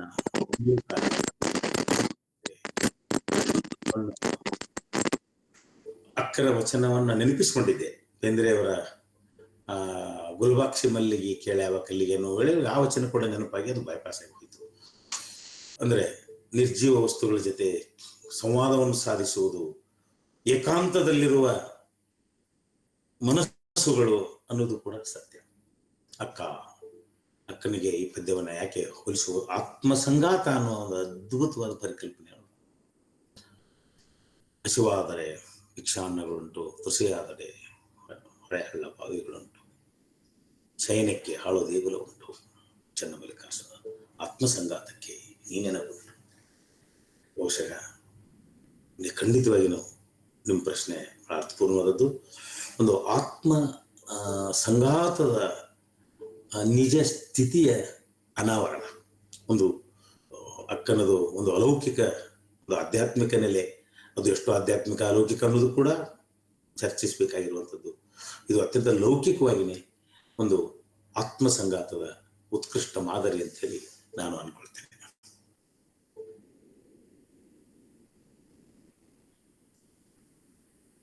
ಸರ್ ಥ್ಯಾಂಕ್ ಯು ಸರ್. ಪ್ರಶ್ನೆ ಕೇಳಿದ್ದಾರೆ ಸರ್. ಹೇಳಿ ಸರ್. ಈ ಗಜಲ್ಗೆ ಪ್ರೇಮದ ಆಯಾಮವು ಇದ್ದಿತು, ಅದನ್ನಷ್ಟು ವಿಶ್ಲೇಷಿಸಿ ಅಂತ ಹೇಳಿ ಕೇಳಿದ್ದಾರೆ ಸರ್. ಎಸ್, ಮೊದಲನೇದಾಗಿ ಇದು ಗಜಲ್ ಅಲ್ಲ, ನಾನು ಓದಿರುವ ಪದ್ಯ ಇದು ಗಜಲ್ ಅಲ್ಲ. ಎರಡನೇದಾಗಿ ನಿಜವಾಗಿಯೂ ಪ್ರೇಮದ ಆಯಾಮವೇ ನಾನು ಹೇಳ್ತಿರುವಂಥದ್ದು. ಆದ್ರೆ ನಾನು ಮತ್ತೆ ಮತ್ತೆ ಹೇಳ್ತಾ ಇರೋದು, ಇದು ಪ್ರೇಮ ಮಾತ್ರ ಅಲ್ಲ, ಪ್ರೇಮದ ಆಚೆ ಪ್ರೇಮ ಅನ್ನುವ ಪದ ಕೂಡ ಈ ಸಂವಾದದೊಳಗಡೆ ಎಲ್ಲೋ ಸಣ್ಣದಾಗ್ಬಿಡುತ್ತೆ. ಅದೊಂದು ಅದಕ್ಕಿಂತ ದೊಡ್ಡದಾದ ಅಗಾಧವಾದ ಮನುಷ್ಯ ಸಂಬಂಧ ಅನ್ನೋದು ಪ್ರೇಮ ಅಂತೂ ಅದರದ ಮೊದಲ ನೇರ ಅರ್ಥದಲ್ಲೇ ಇರೋದು. ಈಗ ನಾವು ಮತ್ತೆ ಇಲ್ಲವಾದ ಮೇಲೆ ಅನ್ನೋದಿದೆಯಲ್ಲ, ತುಂಬಾ ಪ್ರೀತಿಯ ಮಾತಾಡೋದು. ನಾ ಸತ್ ಮೇಲೆ ಬುದ್ಧಿ ಬರ್ತದೆ ನಿನಗೆ. ನಮ್ಮ ದೈನಂದಿನ ನುಡಿಗಳು ಹೇಳ್ತಾ ಇರ್ತೇವೆ, ನಮ್ಮ ಪ್ರೀತಿಯನ್ನ ನಾವು ಮತ್ತೆ ಅದು ಹೆಚ್ಚು ತೀವ್ರಗೊಳಿಸ್ಬೇಕು ಅಂತಂದ್ರೆ ಸಾವನ್ನ ನೆನಪಿಸಿಕೊಳ್ಳುವಂಥದ್ದು. ನಮ್ಮ ಸಾವನ್ನ ನೆನಪಿಸಿಕೊಂಡು ಹೆಚ್ಚು ಪ್ರೀತಿಸಲ್ಪಡಲು ನಮ್ಮನ್ನು ಅರ್ಹರನ್ನಾಗಿಸಿಕೊಳ್ಳುವ ಒಂದು ಪ್ರಕ್ರಿಯೆ, ಅದು ಲೌಕಿಕವಾದದ್ದು, ಅದು ದೈನಂದಿನ ಬದುಕಿನ ಒಂದು ಭಾಗ. ಹೀಗಾಗಿ ಇಡೀ ಪದ್ಯದೊಳಗಡೆ ಒಂದು ತೀವ್ರವಾದ ಪ್ರೀತಿ ಇದೆ, ತುಂಬಾ ತೀವ್ರವಾದ ಪ್ರೀತಿ ಇದೆ. ಹೀಗಾಗಿ ನಾನು ಅಮೃತ ಪ್ರೀತಮ್ ಕವಿತೆಯ ಉದಾಹರಣೆಯನ್ನು ಕೊಟ್ಟಿರುವಂಥದ್ದು. ಅಂದ್ರೆ ಅದರ ಆಚೆ ಕೂಡ ಒಂದು ಹೊಸ ಭಾವಲೋಕವನ್ನ ತೆರೀತದೆ ಅನ್ನೋದು ಕವಿತೆಯ ಹಿರಿಮೆ ಅಂತ ನನ್ನ ಅಭಿಪ್ರಾಯ. Sir thank you sir. Sir Kodagunti sir ಅವ್ರದ್ದು ಒಂದು ಪ್ರಶ್ನೆ ಇದೆ. ಸರಿ, ಹೇಳಿ ಸರ್. ಕವನ ಇಡಿಯಾಗಿ ಭೂತದಲ್ಲಿಯೇ ಮಾತನಾಡುತ್ತಿದೆಯೇ, ಎಲ್ಲಾದರೂ ಭವಿಷ್ಯದ ಸೂಚನೆ ಕಾಣಿಸುತ್ತದೆಯೇ ಅಂತ ಹೇಳಿ ಸರ್. ಬಹಳ ಮುಖ್ಯವಾದ ಮತ್ತು ಅರ್ಥಪೂರ್ಣವಾದ ಪ್ರಶ್ನೆ ಇದು. ನಾನು ಈ ನಿಟ್ಟಿನಲ್ಲಿ ಅಂದ್ರೆ ಅದೊಂದು ಆಲೋಚನೆ ಮಾಡಿರಲಿಲ್ಲ. ಬಸವರಾಜ್ ಸರ್ ಕೇಳಿದ್ರಿಂದ ಮತ್ತೆ ಆ ಕವಿತೆಯನ್ನು ಇಟ್ಕೊಂಡು ನಾವು ಆಲೋಚನೆ ಮಾಡಬಹುದು. ಕಾಲ ಅನ್ನೋದು ಇದೆಯಲ್ಲ, ಅವು ಮೂರು ಒಂದಲ್ಲ ಒಂದು ರೀತಿಯಿಂದ ಏಕೀಭವಿಸಿರುವಂತ ಸಂಗತಿಗಳೇ. ಮತ್ತು ಜೀವಂತವಾಗಿರುವ ವ್ಯಕ್ತಿ ಸಾವಿನ ಬಗ್ಗೆ ಕಲ್ಪಿಸಿಕೊಂಡು ಹೆಚ್ಚು ತೀವ್ರವಾಗಿ ತನ್ನ ಪ್ರೇಮವನ್ನ ತೋಡಿಕೊಳ್ಳೋದಿದೆಯಲ್ಲ, ಅದು ನಿಜವಾಗಿಯೂ ಭವಿಷ್ಯದಲ್ಲಿ ಹೆಚ್ಚು ಪ್ರೀತಿಯನ್ನ ನಿರೀಕ್ಷೆ ಮಾಡುವ ಒಂದು ಕನಸೆ ಆಗಿರ್ತದೆ. ಇಲ್ಲಿ ಹಾಗೆ ನೋಡಿದರೆ ಅವಳು ಇಲ್ಲವಾಗೋದೂ ಇಲ್ಲ, ಸಾಯೋದೂ ಇಲ್ಲ, ಇರ್ತಾರೆ. ನಾನು ಇಲ್ಲವಾದ ಮೇಲೆ ನಿನಗಿಂತ ಈ ಬಗೆಯ ಪ್ರಶ್ನೆಗಳನ್ನ ಕೇಳುವ ಮೂಲಕವೇ ಭವಿಷ್ಯದ ಸುಂದರ ಇನ್ನಷ್ಟು ತೀವ್ರವಾದ ಪ್ರೀತಿಯ ಕನಸುಗಾರಿಕೆ ಇದೆ ಏನು ಅಂತ ನಾನು ಅನ್ಕೊಳ್ತೇನೆ. ಮತ್ತು ಹೆಚ್ಚಿನದನ್ನ ಇದಕ್ಕೆ ಸಂಬಂಧಪಟ್ಟಂಗೆ ಯಾರಾದರೂ ಹೇಳಬಹುದು, ಪ್ರಶ್ನೆಯನ್ನು ಕೇಳಬೇಕಂತಿಲ್ಲ. ಇನ್ನು ಆ ವಿಚಾರವನ್ನು ಎಕ್ಸ್ಟೆಂಡ್ ಮಾಡೋದಿದ್ರೆ ಬಸವರಾಜ್ ಅವರು ಮತ್ತು ಬೇರೆ ಗೆಳೆಯರು ಮಾತಾಡೋದು. Sir thank you sir. ಇನ್ನು ಯಾರಾದರೂ ಪ್ರಶ್ನೆಗಳು ಕೇಳೋರಿದ್ರೆ ನಿಮ್ ಅನ್ಮ್ಯೂಟ್ ಮಾಡ್ಕೊಂಡು ಹೇಳಿ, ಕೇಳ್ತಾ ಇದೆ. ಮಾತಾಡಿದ್ರೆ ಇದು ಕವನ ತುಂಬಾನೇ ಚಿಕ್ಕದಿದೆ. ಎಷ್ಟು ಚಿಕ್ಕದು ಅಂತಂದ್ರೆ 1 hour ಬೇಕಾ ಇದಕ್ಕೆ ಅನ್ನೋಷ್ಟು ಬಹಳ ಚಿಕ್ಕದು. ಅದರಲ್ಲಿರೋ ಶಬ್ದಗಳು ಕೂಡ ಎಷ್ಟು ಅಂದ್ರೆ ಯಾವ ಡಿಕ್ಷನರಿ ಬೇಕಿಲ್ಲ, ಏನ್ ಬೇಕಿಲ್ಲ. ಬಹಳ ಸರಳ ಅನ್ಬಹುದಾದಂತ ಅತಿ ಚಿಕ್ಕ ಕವನ ಇದು ಮೇಲ್ನೋಟಕ್ಕೆ. ಆದ್ರೆ ಓದ್ತಾ ಹೋದಂಗೆ ಅನ್ಸುತ್ತೆ ಇದಕ್ಕೆ ಬಹಳಷ್ಟು ಹಲವು ಓದುಗಳನ್ನ ಬಯಸುವಂತ ಒಂದು ಪುಟ್ಟ ಕವನ ಇದು. ಒಂದೇ ಓದಿಗೆ ನಮ್ಮ ತೆಗೆಗೆ ಸಿಗೋದಿಲ್ಲ ಆ ತರದ ಒಂದು ಬಹಳ ದೊಡ್ಡ ದರ್ಶನವನ್ನ ಕೊಡಬಲ್ಲಂತ ಒಂದು ಕವನ ಇದು. ಇದನ್ನ ಬರೆದಿರುವವರು ಕೂಡ ಒಬ್ರು ಮುಪ್ಪಾಯಕ್ಕ, ಅವರು ಹೆಣ್ಮಕ್ಳು. ಆಮೇಲೆ ನನಗೆ ಇದು ಒಂದು ನನಗೆ ಅನಿಸಿರುವ ರೀತಿ ಬೇರೆ ಇದೆ. ಇದು ನಾನು ಅನ್ನುವಂಥದ್ದು, ಇದು ನಾನು ನಾನು ಅನ್ನುವಂತ ಒಂದು ಬಹುಶಃ ನಾನು ಅನ್ನೋದು ಹೋದ ಮೇಲೆ, ನಾನು ಇಲ್ಲವಾದ ಮೇಲೆ, ನಾನು ಅನ್ನೋದು ಹೋದ ಮೇಲೆನೆ ಅವಳು ಅರ್ಥ ಆಗೋದು. ಇಲ್ಲಿ ಅವಳು ಅನ್ನುವಂಥದ್ದು ಬಹುಶಃ ನನಗೆ ಯಾವುದೋ ಒಂದು ಹ್ಯೂಮನ್ ಬೀಯಿಂಗ್ ಅಂತ ಅನ್ಸ್ತಾ ಇಲ್ಲ. ಅದು ಪ್ರೀತಿ ಆಗ್ಬಹುದು, ಆದ್ರೆ ಅದು ಬರೀ ಪ್ರೀತಿ ಆಗ್ಲಿಕ್ಕಿಲ್ಲ, ಅಂತಃಕರಣ ಯಾವುದೋ ಒಂದು ಒಟ್ಟಿಗೆ ಒಂದು ಮೌಲ್ಯ ಅಂತಃಕರಣ ಇರ್ಬೋದು. ಸೊ ಅದು ಅವಳು ಅನ್ನುವಂಥದ್ದು ಒಂದು ಫೆಮಿನೈನ್ ಇದೆ ನೋಡ್ರಿ, ಅದು ಕೂಡ ಇಲ್ಲಿ ನನಗೆ ಬಹಳ ಮುಖ್ಯ ಅಂತ ಅನ್ಸುತ್ತೆ. ಅವಳು ಅನ್ನುವಂಥದ್ದು ಒಂದು ಜೀವದ ಒಂದು ಸಿಂಬಲ್ ಆಗಿ, ಅವಳು ಅನ್ನುವಂಥದ್ದೇ ಒಂದು, ಅಲ್ಲಿ ಶರದಿ ಬರುತ್ತೆ, ಮೋಡ ಬರುತ್ತೆ. ಶರದಿ ಅನ್ನುವುದು ಕೂಡ ನಮಗೆ ಇಡೀ ಸೃಷ್ಟಿ ಆರಂಭ ಆಗುತ್ತೆ ಆ ಶರದಿಯ ಗರ್ಭದಲ್ಲಿ, ಸೃಷ್ಟಿ ಕ್ರಿಯೇಟ್ ಸ್ಟಾರ್ಟ್ ಆಗಿದ್ದು.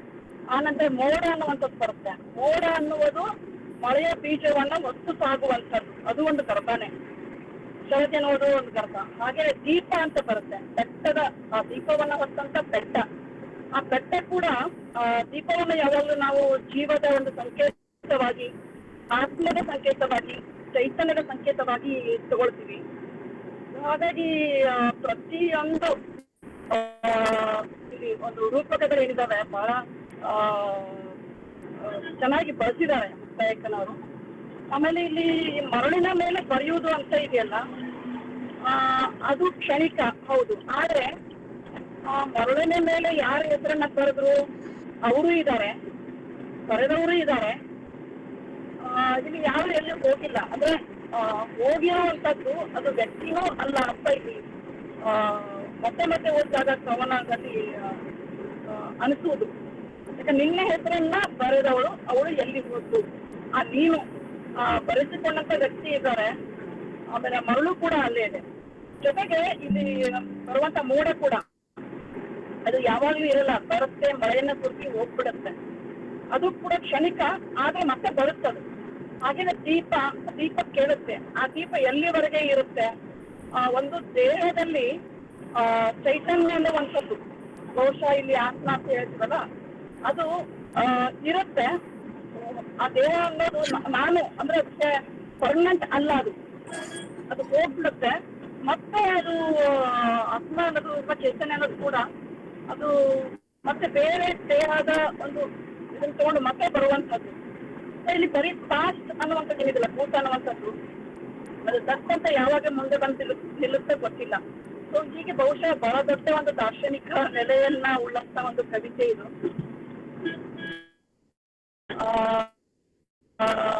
ಇದನ್ನ ಬಹುಶಃ ನಾವು ನಾನಾ ಎಂಬುದು ನಾನಲ್ಲ ಅಂತ ಏನು ಹೇಳ್ತಾರೆ. ಸೊ ಆ ತರಹದ ಒಂದು ಬಹಳ ದೊಡ್ಡ ದಾರ್ಶನಿಕ ಇದು. ಬಹುಶಃ ನಮಗೆ ಒಂದು ತಾಸು ಸಾಕಾಗುದಿಲ್ಲ, ಅಷ್ಟು ಬಹಳ ದೊಡ್ಡ ಅರ್ಥವನ್ನ ನೀಡಬಲ್ಲಂತ, ಇನ್ನು ಬಹಳ ಚರ್ಚೆಗೆ ದಾರಿಯನ್ನು ಒದಗಿಸಬಹುದಂತ ಒಂದು ಕವನ ಇದು. ಬಹುಶಃ ಈಗೇನು ನನಗೆ ಅನಿಸುತ್ತೆ ಏನು ಮಾತುಗಳಿದ್ದಾವೆ, ಇದನ್ನ ಇಟ್ಕೊಂಡೇನೆ ಇನ್ನೂ ಬಹಳ ದೊಡ್ಡ ಚರ್ಚೆ ಆಗ್ಬೋದು ಅಂತ ಅನ್ಸುತ್ತೆ. ಅಥವಾ ಯಾರಾದ್ರೂ ಇದ್ರ ಬಗ್ಗೆ ಮತ್ತೆ ರೆಸ್ಪಾನ್ಸ್ ಕೊಡ್ಬೋದು ಅಂತ. Thank you.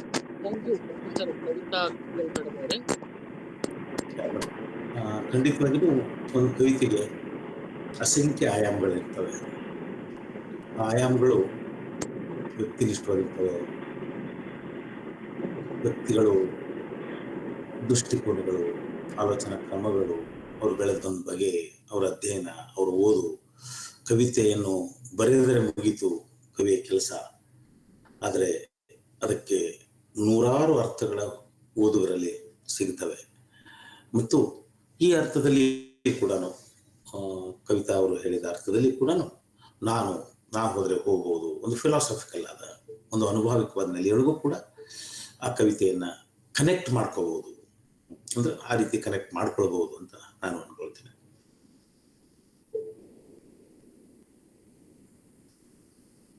ದ್ರವ್ಯ ಹೌದು, ಆದರೆ ಶರದಿ ಪ್ರೇಮ ಬಾಣವನ್ನ ಹೂಡುವ ಆಗರವೂ ಆಗಿರಬಹುದು. ಎರಡು ಅರ್ಥ ಅಥವಾ ಶ್ಲೇಷಾರ್ಥ ಕೊಡುವ ಪದವೂ ಇದು ಆಗಿದೆ ಅನ್ಸುತ್ತದೆ ಅಂತ ಹೇಳಿ ಸರ್. ನನಗೆ ಹೀಗೂ ಅನಿಸಿತು ಅಂತೇಳಿ ಅವರು ಹೇಳಿದಾರೆ ಸರ್. ಅದು ಈ ಅರ್ಥಯುಕ್ತ ಪದಗಳ ಪ್ರಯೋಗ ಕೂಡ ಕಾವ್ಯ ಅಲಂಕಾರಕ್ಕೆ ಒಗ್ಗುವಂತದ್ದು ಅಂತೇಳಿ ಹೇಳಿದಾರೆ ಸರ್. ಶರದಿ ಸಮುದ್ರ, ಇನ್ನೊಂದೇನಂತೆ? ಶರದಿ ಸಮುದ್ರವೇ ಹೌದು, ಆದರೆ ಶರದಿ ಪ್ರೇಮ ಬಾಣವನ್ನ ಹೂಡುವ ಆಗರವೂ ಇರಬಹುದು. ಎರಡು ಅರ್ಥ ಅಥವಾ ಶ್ಲೇಷಾರ್ಥ ಕೊಡುವ ಪದವೂ ಇದು ಆಗಿದೆ ಅನಿಸುತ್ತದೆ ಅಂತೇಳಿ. ನನಗೆ ಹೀಗೂ ಅನಿಸಿತು, ಈ ಅರ್ಥಯುಕ್ತ ಪದಗಳ ಪ್ರಯೋಗ ಕೂಡ ಕಾವ್ಯ ಅಲಂಕಾರಕ್ಕೆ ಒಗ್ಗುವಂಥದ್ದು. ಧನ್ಯವಾದಗಳು ಸರ್. ಖಂಡಿತವಾಗಿ ಈ ಶ್ಲೇಷೆಗಳು ಕಾವ್ಯಕ್ಕೆ ಬಹಳ ದೊಡ್ಡ ಶಕ್ತಿಯನ್ನು ಕೊಡ್ತವೆ. ನಮ್ಮ ಬೇಂದ್ರೆ ಅಂತೂ ಬಹಳ ದೊಡ್ಡ ಶ್ಲೇಷೆಗಳನ್ನ ಸೃಷ್ಟಿ ಮಾಡಿದಂಥ ಕವಿ ಕನ್ನಡದಲ್ಲಿ. ಇಲ್ಲಿ ಶರದಿ ಅನ್ನೋದನ್ನ ಪ್ರೇಮ, ಹಿಂದೂ ಯಾರೊಬ್ರು ಕೇಳಿದ್ರು, ಪ್ರೇಮ ಭಾನ ಅನ್ನೋ ಅರ್ಥದಲ್ಲಿ ಅದೇನಾಗಿದೆ, ಕನೆಕ್ಟ್ ಮಾಡೋ ಪ್ರಯತ್ನ ಮಾಡ್ಬೋದು, ಆದರೆ ಅಲ್ಲಿಯ ಇತರ ಶಬ್ದಗಳು, ಅಲ್ಲಿಯ ಒಟ್ಟು ವಾತಾವರಣ ನಮಗೆ, ಶರದಿ ಅಂದರೆ ಸಮುದ್ರ, ಅಲ್ಲೊಂದು ದಂಡೆ ಇದೆ, ಅಲ್ಲಿ ಮರಳಿದೆ. ಈ ದಂಡೆ ಮತ್ತು ಮರಳು ನಾವು ಅದನ್ನ ಪ್ರೇಮ ಬಾಣ ಅನ್ನೋ ಲೆಕ್ಕದಲ್ಲಿ ತೆಗೆದುಕೊಂಡಾಗ ನೇರವಾಗಿ ಕನೆಕ್ಟ್ ಆಗಲ್ಲ. ಹಾಗೆ ಬಳಸಿದ್ರೆ ಅದನ್ನು ನಾವು ಸ್ವೀಕರಿಸ್ಬೋದು. ಅಲ್ಲಿ ನನಗೆ ಮರಳು ಅನ್ನುವಂಥ ಪದನೂ ಒಂದು ನೆನಪಾಗಿತ್ತು ಈಗ ಕನೆಕ್ಟಿವ್ ಆಗಿ. ಸ್ವಲ್ಪ ಆಲೋಚನೆ ಮಾಡಿದ್ದೆ ನಾನು. ಮರಳು ನಿನ್ನ ಕೇಳುತ್ತದೆ ಅಂತೆ. ಮರಳು ಅಂದ್ರೆ ಮಳ್ಳು, ಹುಚ್ಚು, ದೆವ್ವ, ಈ ಒಂದು ಅರ್ಥ ಇದೆ ಮರಳು ಪದಕ್ಕೆ ಕೂಡ. ಒಂದು ಕ್ಷಣ ನನಗೆ ಅರ್ಥ ಆಗಿದೆ. ಹಾಗೆ ಮರಳು ಅನ್ನೋದು ಶ್ಲೇಷೆ ಇರ್ಬೋದಾ ಅಂತ ಪ್ರಶ್ನೆ ಮಾಡ್ಕೊಂಡಿದ್ದೆ. ನಾನು ಇಲ್ಲವಾದ ಮೇಲೆ ಶರದಿಯ ದಂಡೆಯಲ್ಲಿ ಮಲಗಿರುವ ಮರಳು ಕರೆಕ್ಟಾಗಿ ನಿನ್ನ ಕೇಳುತ್ತದೆ. ದಿನವೂ ಬಂದು ನಿನ್ನ ಹೆಸರು ಬರೆಯುತ್ತಿದ್ದಳಲ್ಲ, ಎಲ್ಲಿ ಹೋದಳಾಕಿ. ಅಲ್ಲಿ ಆ ಒಂದು ಅಷ್ಟೇ ಭಾಗಕ್ಕೆ ಮಾತ್ರ ಅದನ್ನ ಅನ್ವಯಿಸ್ಕೊಳ್ಳಿಕ್ಕೆ ಸಾಧ್ಯ ಆಯಿತು. ಮುಂದೆ ಕನೆಕ್ಟ್ ಆಗಲ್ಲ ಅನ್ನೋ ಕಾರಣಕ್ಕಾಗಿ ನಾನು ಬಿಟ್ಟಿದ್ದೆ. ಕಾವ್ಯದಲ್ಲಿ ಹಿಂದಿಂತ ಆಲೋಚನೆಗಳನ್ನ ಮಾಡೋದೇ ಇದೆಯಲ್ಲ, ಅಂದ್ರೆ ಇಷ್ಟು ದಿಕ್ಕಿನಲ್ಲಿ ಒಂದು ಕವಿತೆಯನ್ನು ಕುರಿತು ಆಲೋಚನೆ ಮಾಡೋದಿದೆಯಲ್ಲ, ಅದು ಬಹಳ ಅರ್ಥಪೂರ್ಣವಾದದ್ದು ಅಂತೇಳಿ ನಾನು ಅನ್ಕೊಳ್ತೇನೆ. Thank you sir. ಮತ್ತೆ ಯಾರಾದ್ರೂ ಪ್ರಶ್ನೆ ಕೇಳೋರಿದ್ರೆ? ಮರಳು ಮಾಧವ ಮಹಿಯ, ಹೌದು, ಮರಳು ಮಾಡಕ್ಕೆ ಹೋಗಿ ಮರಳು ಸಿದ್ಧನ ನಾರಿ ಮರಳಾಗಿ ಆಳೋ ಜಂಗಮಯ್ಯಾಗ. ಅದೇ ಮರಳು ಅನ್ನೋದು ಒಂದು ವಶೀಕರಣ ಅನ್ನುವ. ಮರಳು ಮಾಡಕ್ಕೆ ಹೋಗಿ ಮರಳು ಸಿದ್ಧನ ನಾರಿ ಮರಳಾಗಿ ಆಳೋ ಜಂಗಮಯ್ಯಾಗ ಅನ್ನುವಾಗ ಮರಳು ಅಂತಂದ್ರೆ 3 ಅರ್ಥ ಮತ್ತೆ ನಮ್ಮ ಗೆಳೆಯರು ಹೀಗೊಂದನ್ನು ಹೇಳಿದ್ರು. ಹೀಗಾಗಿ ಹೀಗೆ ನಾವು ಈ ಎಚ್ಚರ ಇದೆಯಲ್ಲ, ಪ್ರಾಯೋಗಿಕ ವಿಮರ್ಶೆಯ ಬಹುದೊಡ್ಡ ಸಾಧ್ಯತೆ ಏನು ಅಂತಂದ್ರೆ, ಅಲ್ಲಿ ವಿರಮಿಸ್ಲಿಕ್ಕೆ ಸಮಯ ಇದೆ. ಪ್ರತಿ ಪದ ಮಾತ್ರ ಅಲ್ಲ, ಒಂದು ಪ್ರಶ್ನಾರ್ಥಕ ಚಿಹ್ನ, ಒಂದು ಉದ್ಗಾರ, ಒಂದು ಕಾಮ, ಈ ಎಲ್ಲವನ್ನೂ ಪರಿಶೀಲನೆ ಮಾಡಲಿಕ್ಕೆ ಇಲ್ಲೊಂದು ಸಮಯಾವಕಾಶವನ್ನ ಈ ಪ್ರಾಯೋಗಿಕ ವಿಮರ್ಶೆ ಕೊಡೋದ್ರಿಂದ ಈ ಬಗೆಯ ಆಲೋಚನೆ ಮಾಡಲಿಕ್ಕೆ ನಮಗೆ ಸಾಧ್ಯ ಆಗ್ತದೆ. ನಮ್ಮ ಅಂಗುಲ ಹುಳುವಿನ ಪರಾಕಾಯ ಪ್ರವೇಶದಲ್ಲಿ ಅದರ ರಚನೆ ಕೂಡ ಅಂಗುಲ ಅಂಗುಲ ಅಂಗುಲ ಅಂತ ಹೇಳಿ ಒಂದೊಂದು ಪದವನ್ನು ಒಂದೊಂದು ನೊಳಗೆ ಬರೆದು ಎ.ಕೆ. ರಾಮಾನುಜನ್ ಬರೆದಿದ್ರಲ್ಲ, ಹಾಗೆ ಹಲವು ಸಾಧ್ಯತೆಗಳನ್ನ ನೋಡ್ಲಿಕ್ಕೆ ನಮಗೆ ಪ್ರಾಯೋಗಿಕ ವಿಮರ್ಶೆಯಲ್ಲಿ ಅವಕಾಶ ಇದೆ ಅನ್ನೋದಿದೆಯಲ್ಲ, ಅದು ಬಹಳ ಸಂತೋಷದ ಮತ್ತು ಸಮಾಧಾನದ ಸಂಗತಿ. Thank you sir. ತುಂಬಾ ವಿಸ್ತೃತವಾದ ವಿಶ್ಲೇಷಣೆಯನ್ನು ನೀಡಿದ್ದೀರಾ, ತಮಗೆ ಧನ್ಯವಾದಗಳು. ಅದೇ ರೀತಿಯಾಗಿ ಈ ಕಾವ್ಯ ಕರ್ನಾಟಕ ಸೀರೀಸಿಗೆ ಜೊತೆ ಆಗ್ತಿರುವಂತಹ ಎಲ್ಲರಿಗೆ ಒಂದು ನಾಳೆಯ ದಿನ ಉಪನ್ಯಾಸ 14ನ್ನ ವಿಮರ್ಶಕರಾದ ರವಿಕುಮಾರ್ ನೀಹಾ ಅವರು ಮಾಡಲಿದ್ದಾರೆ.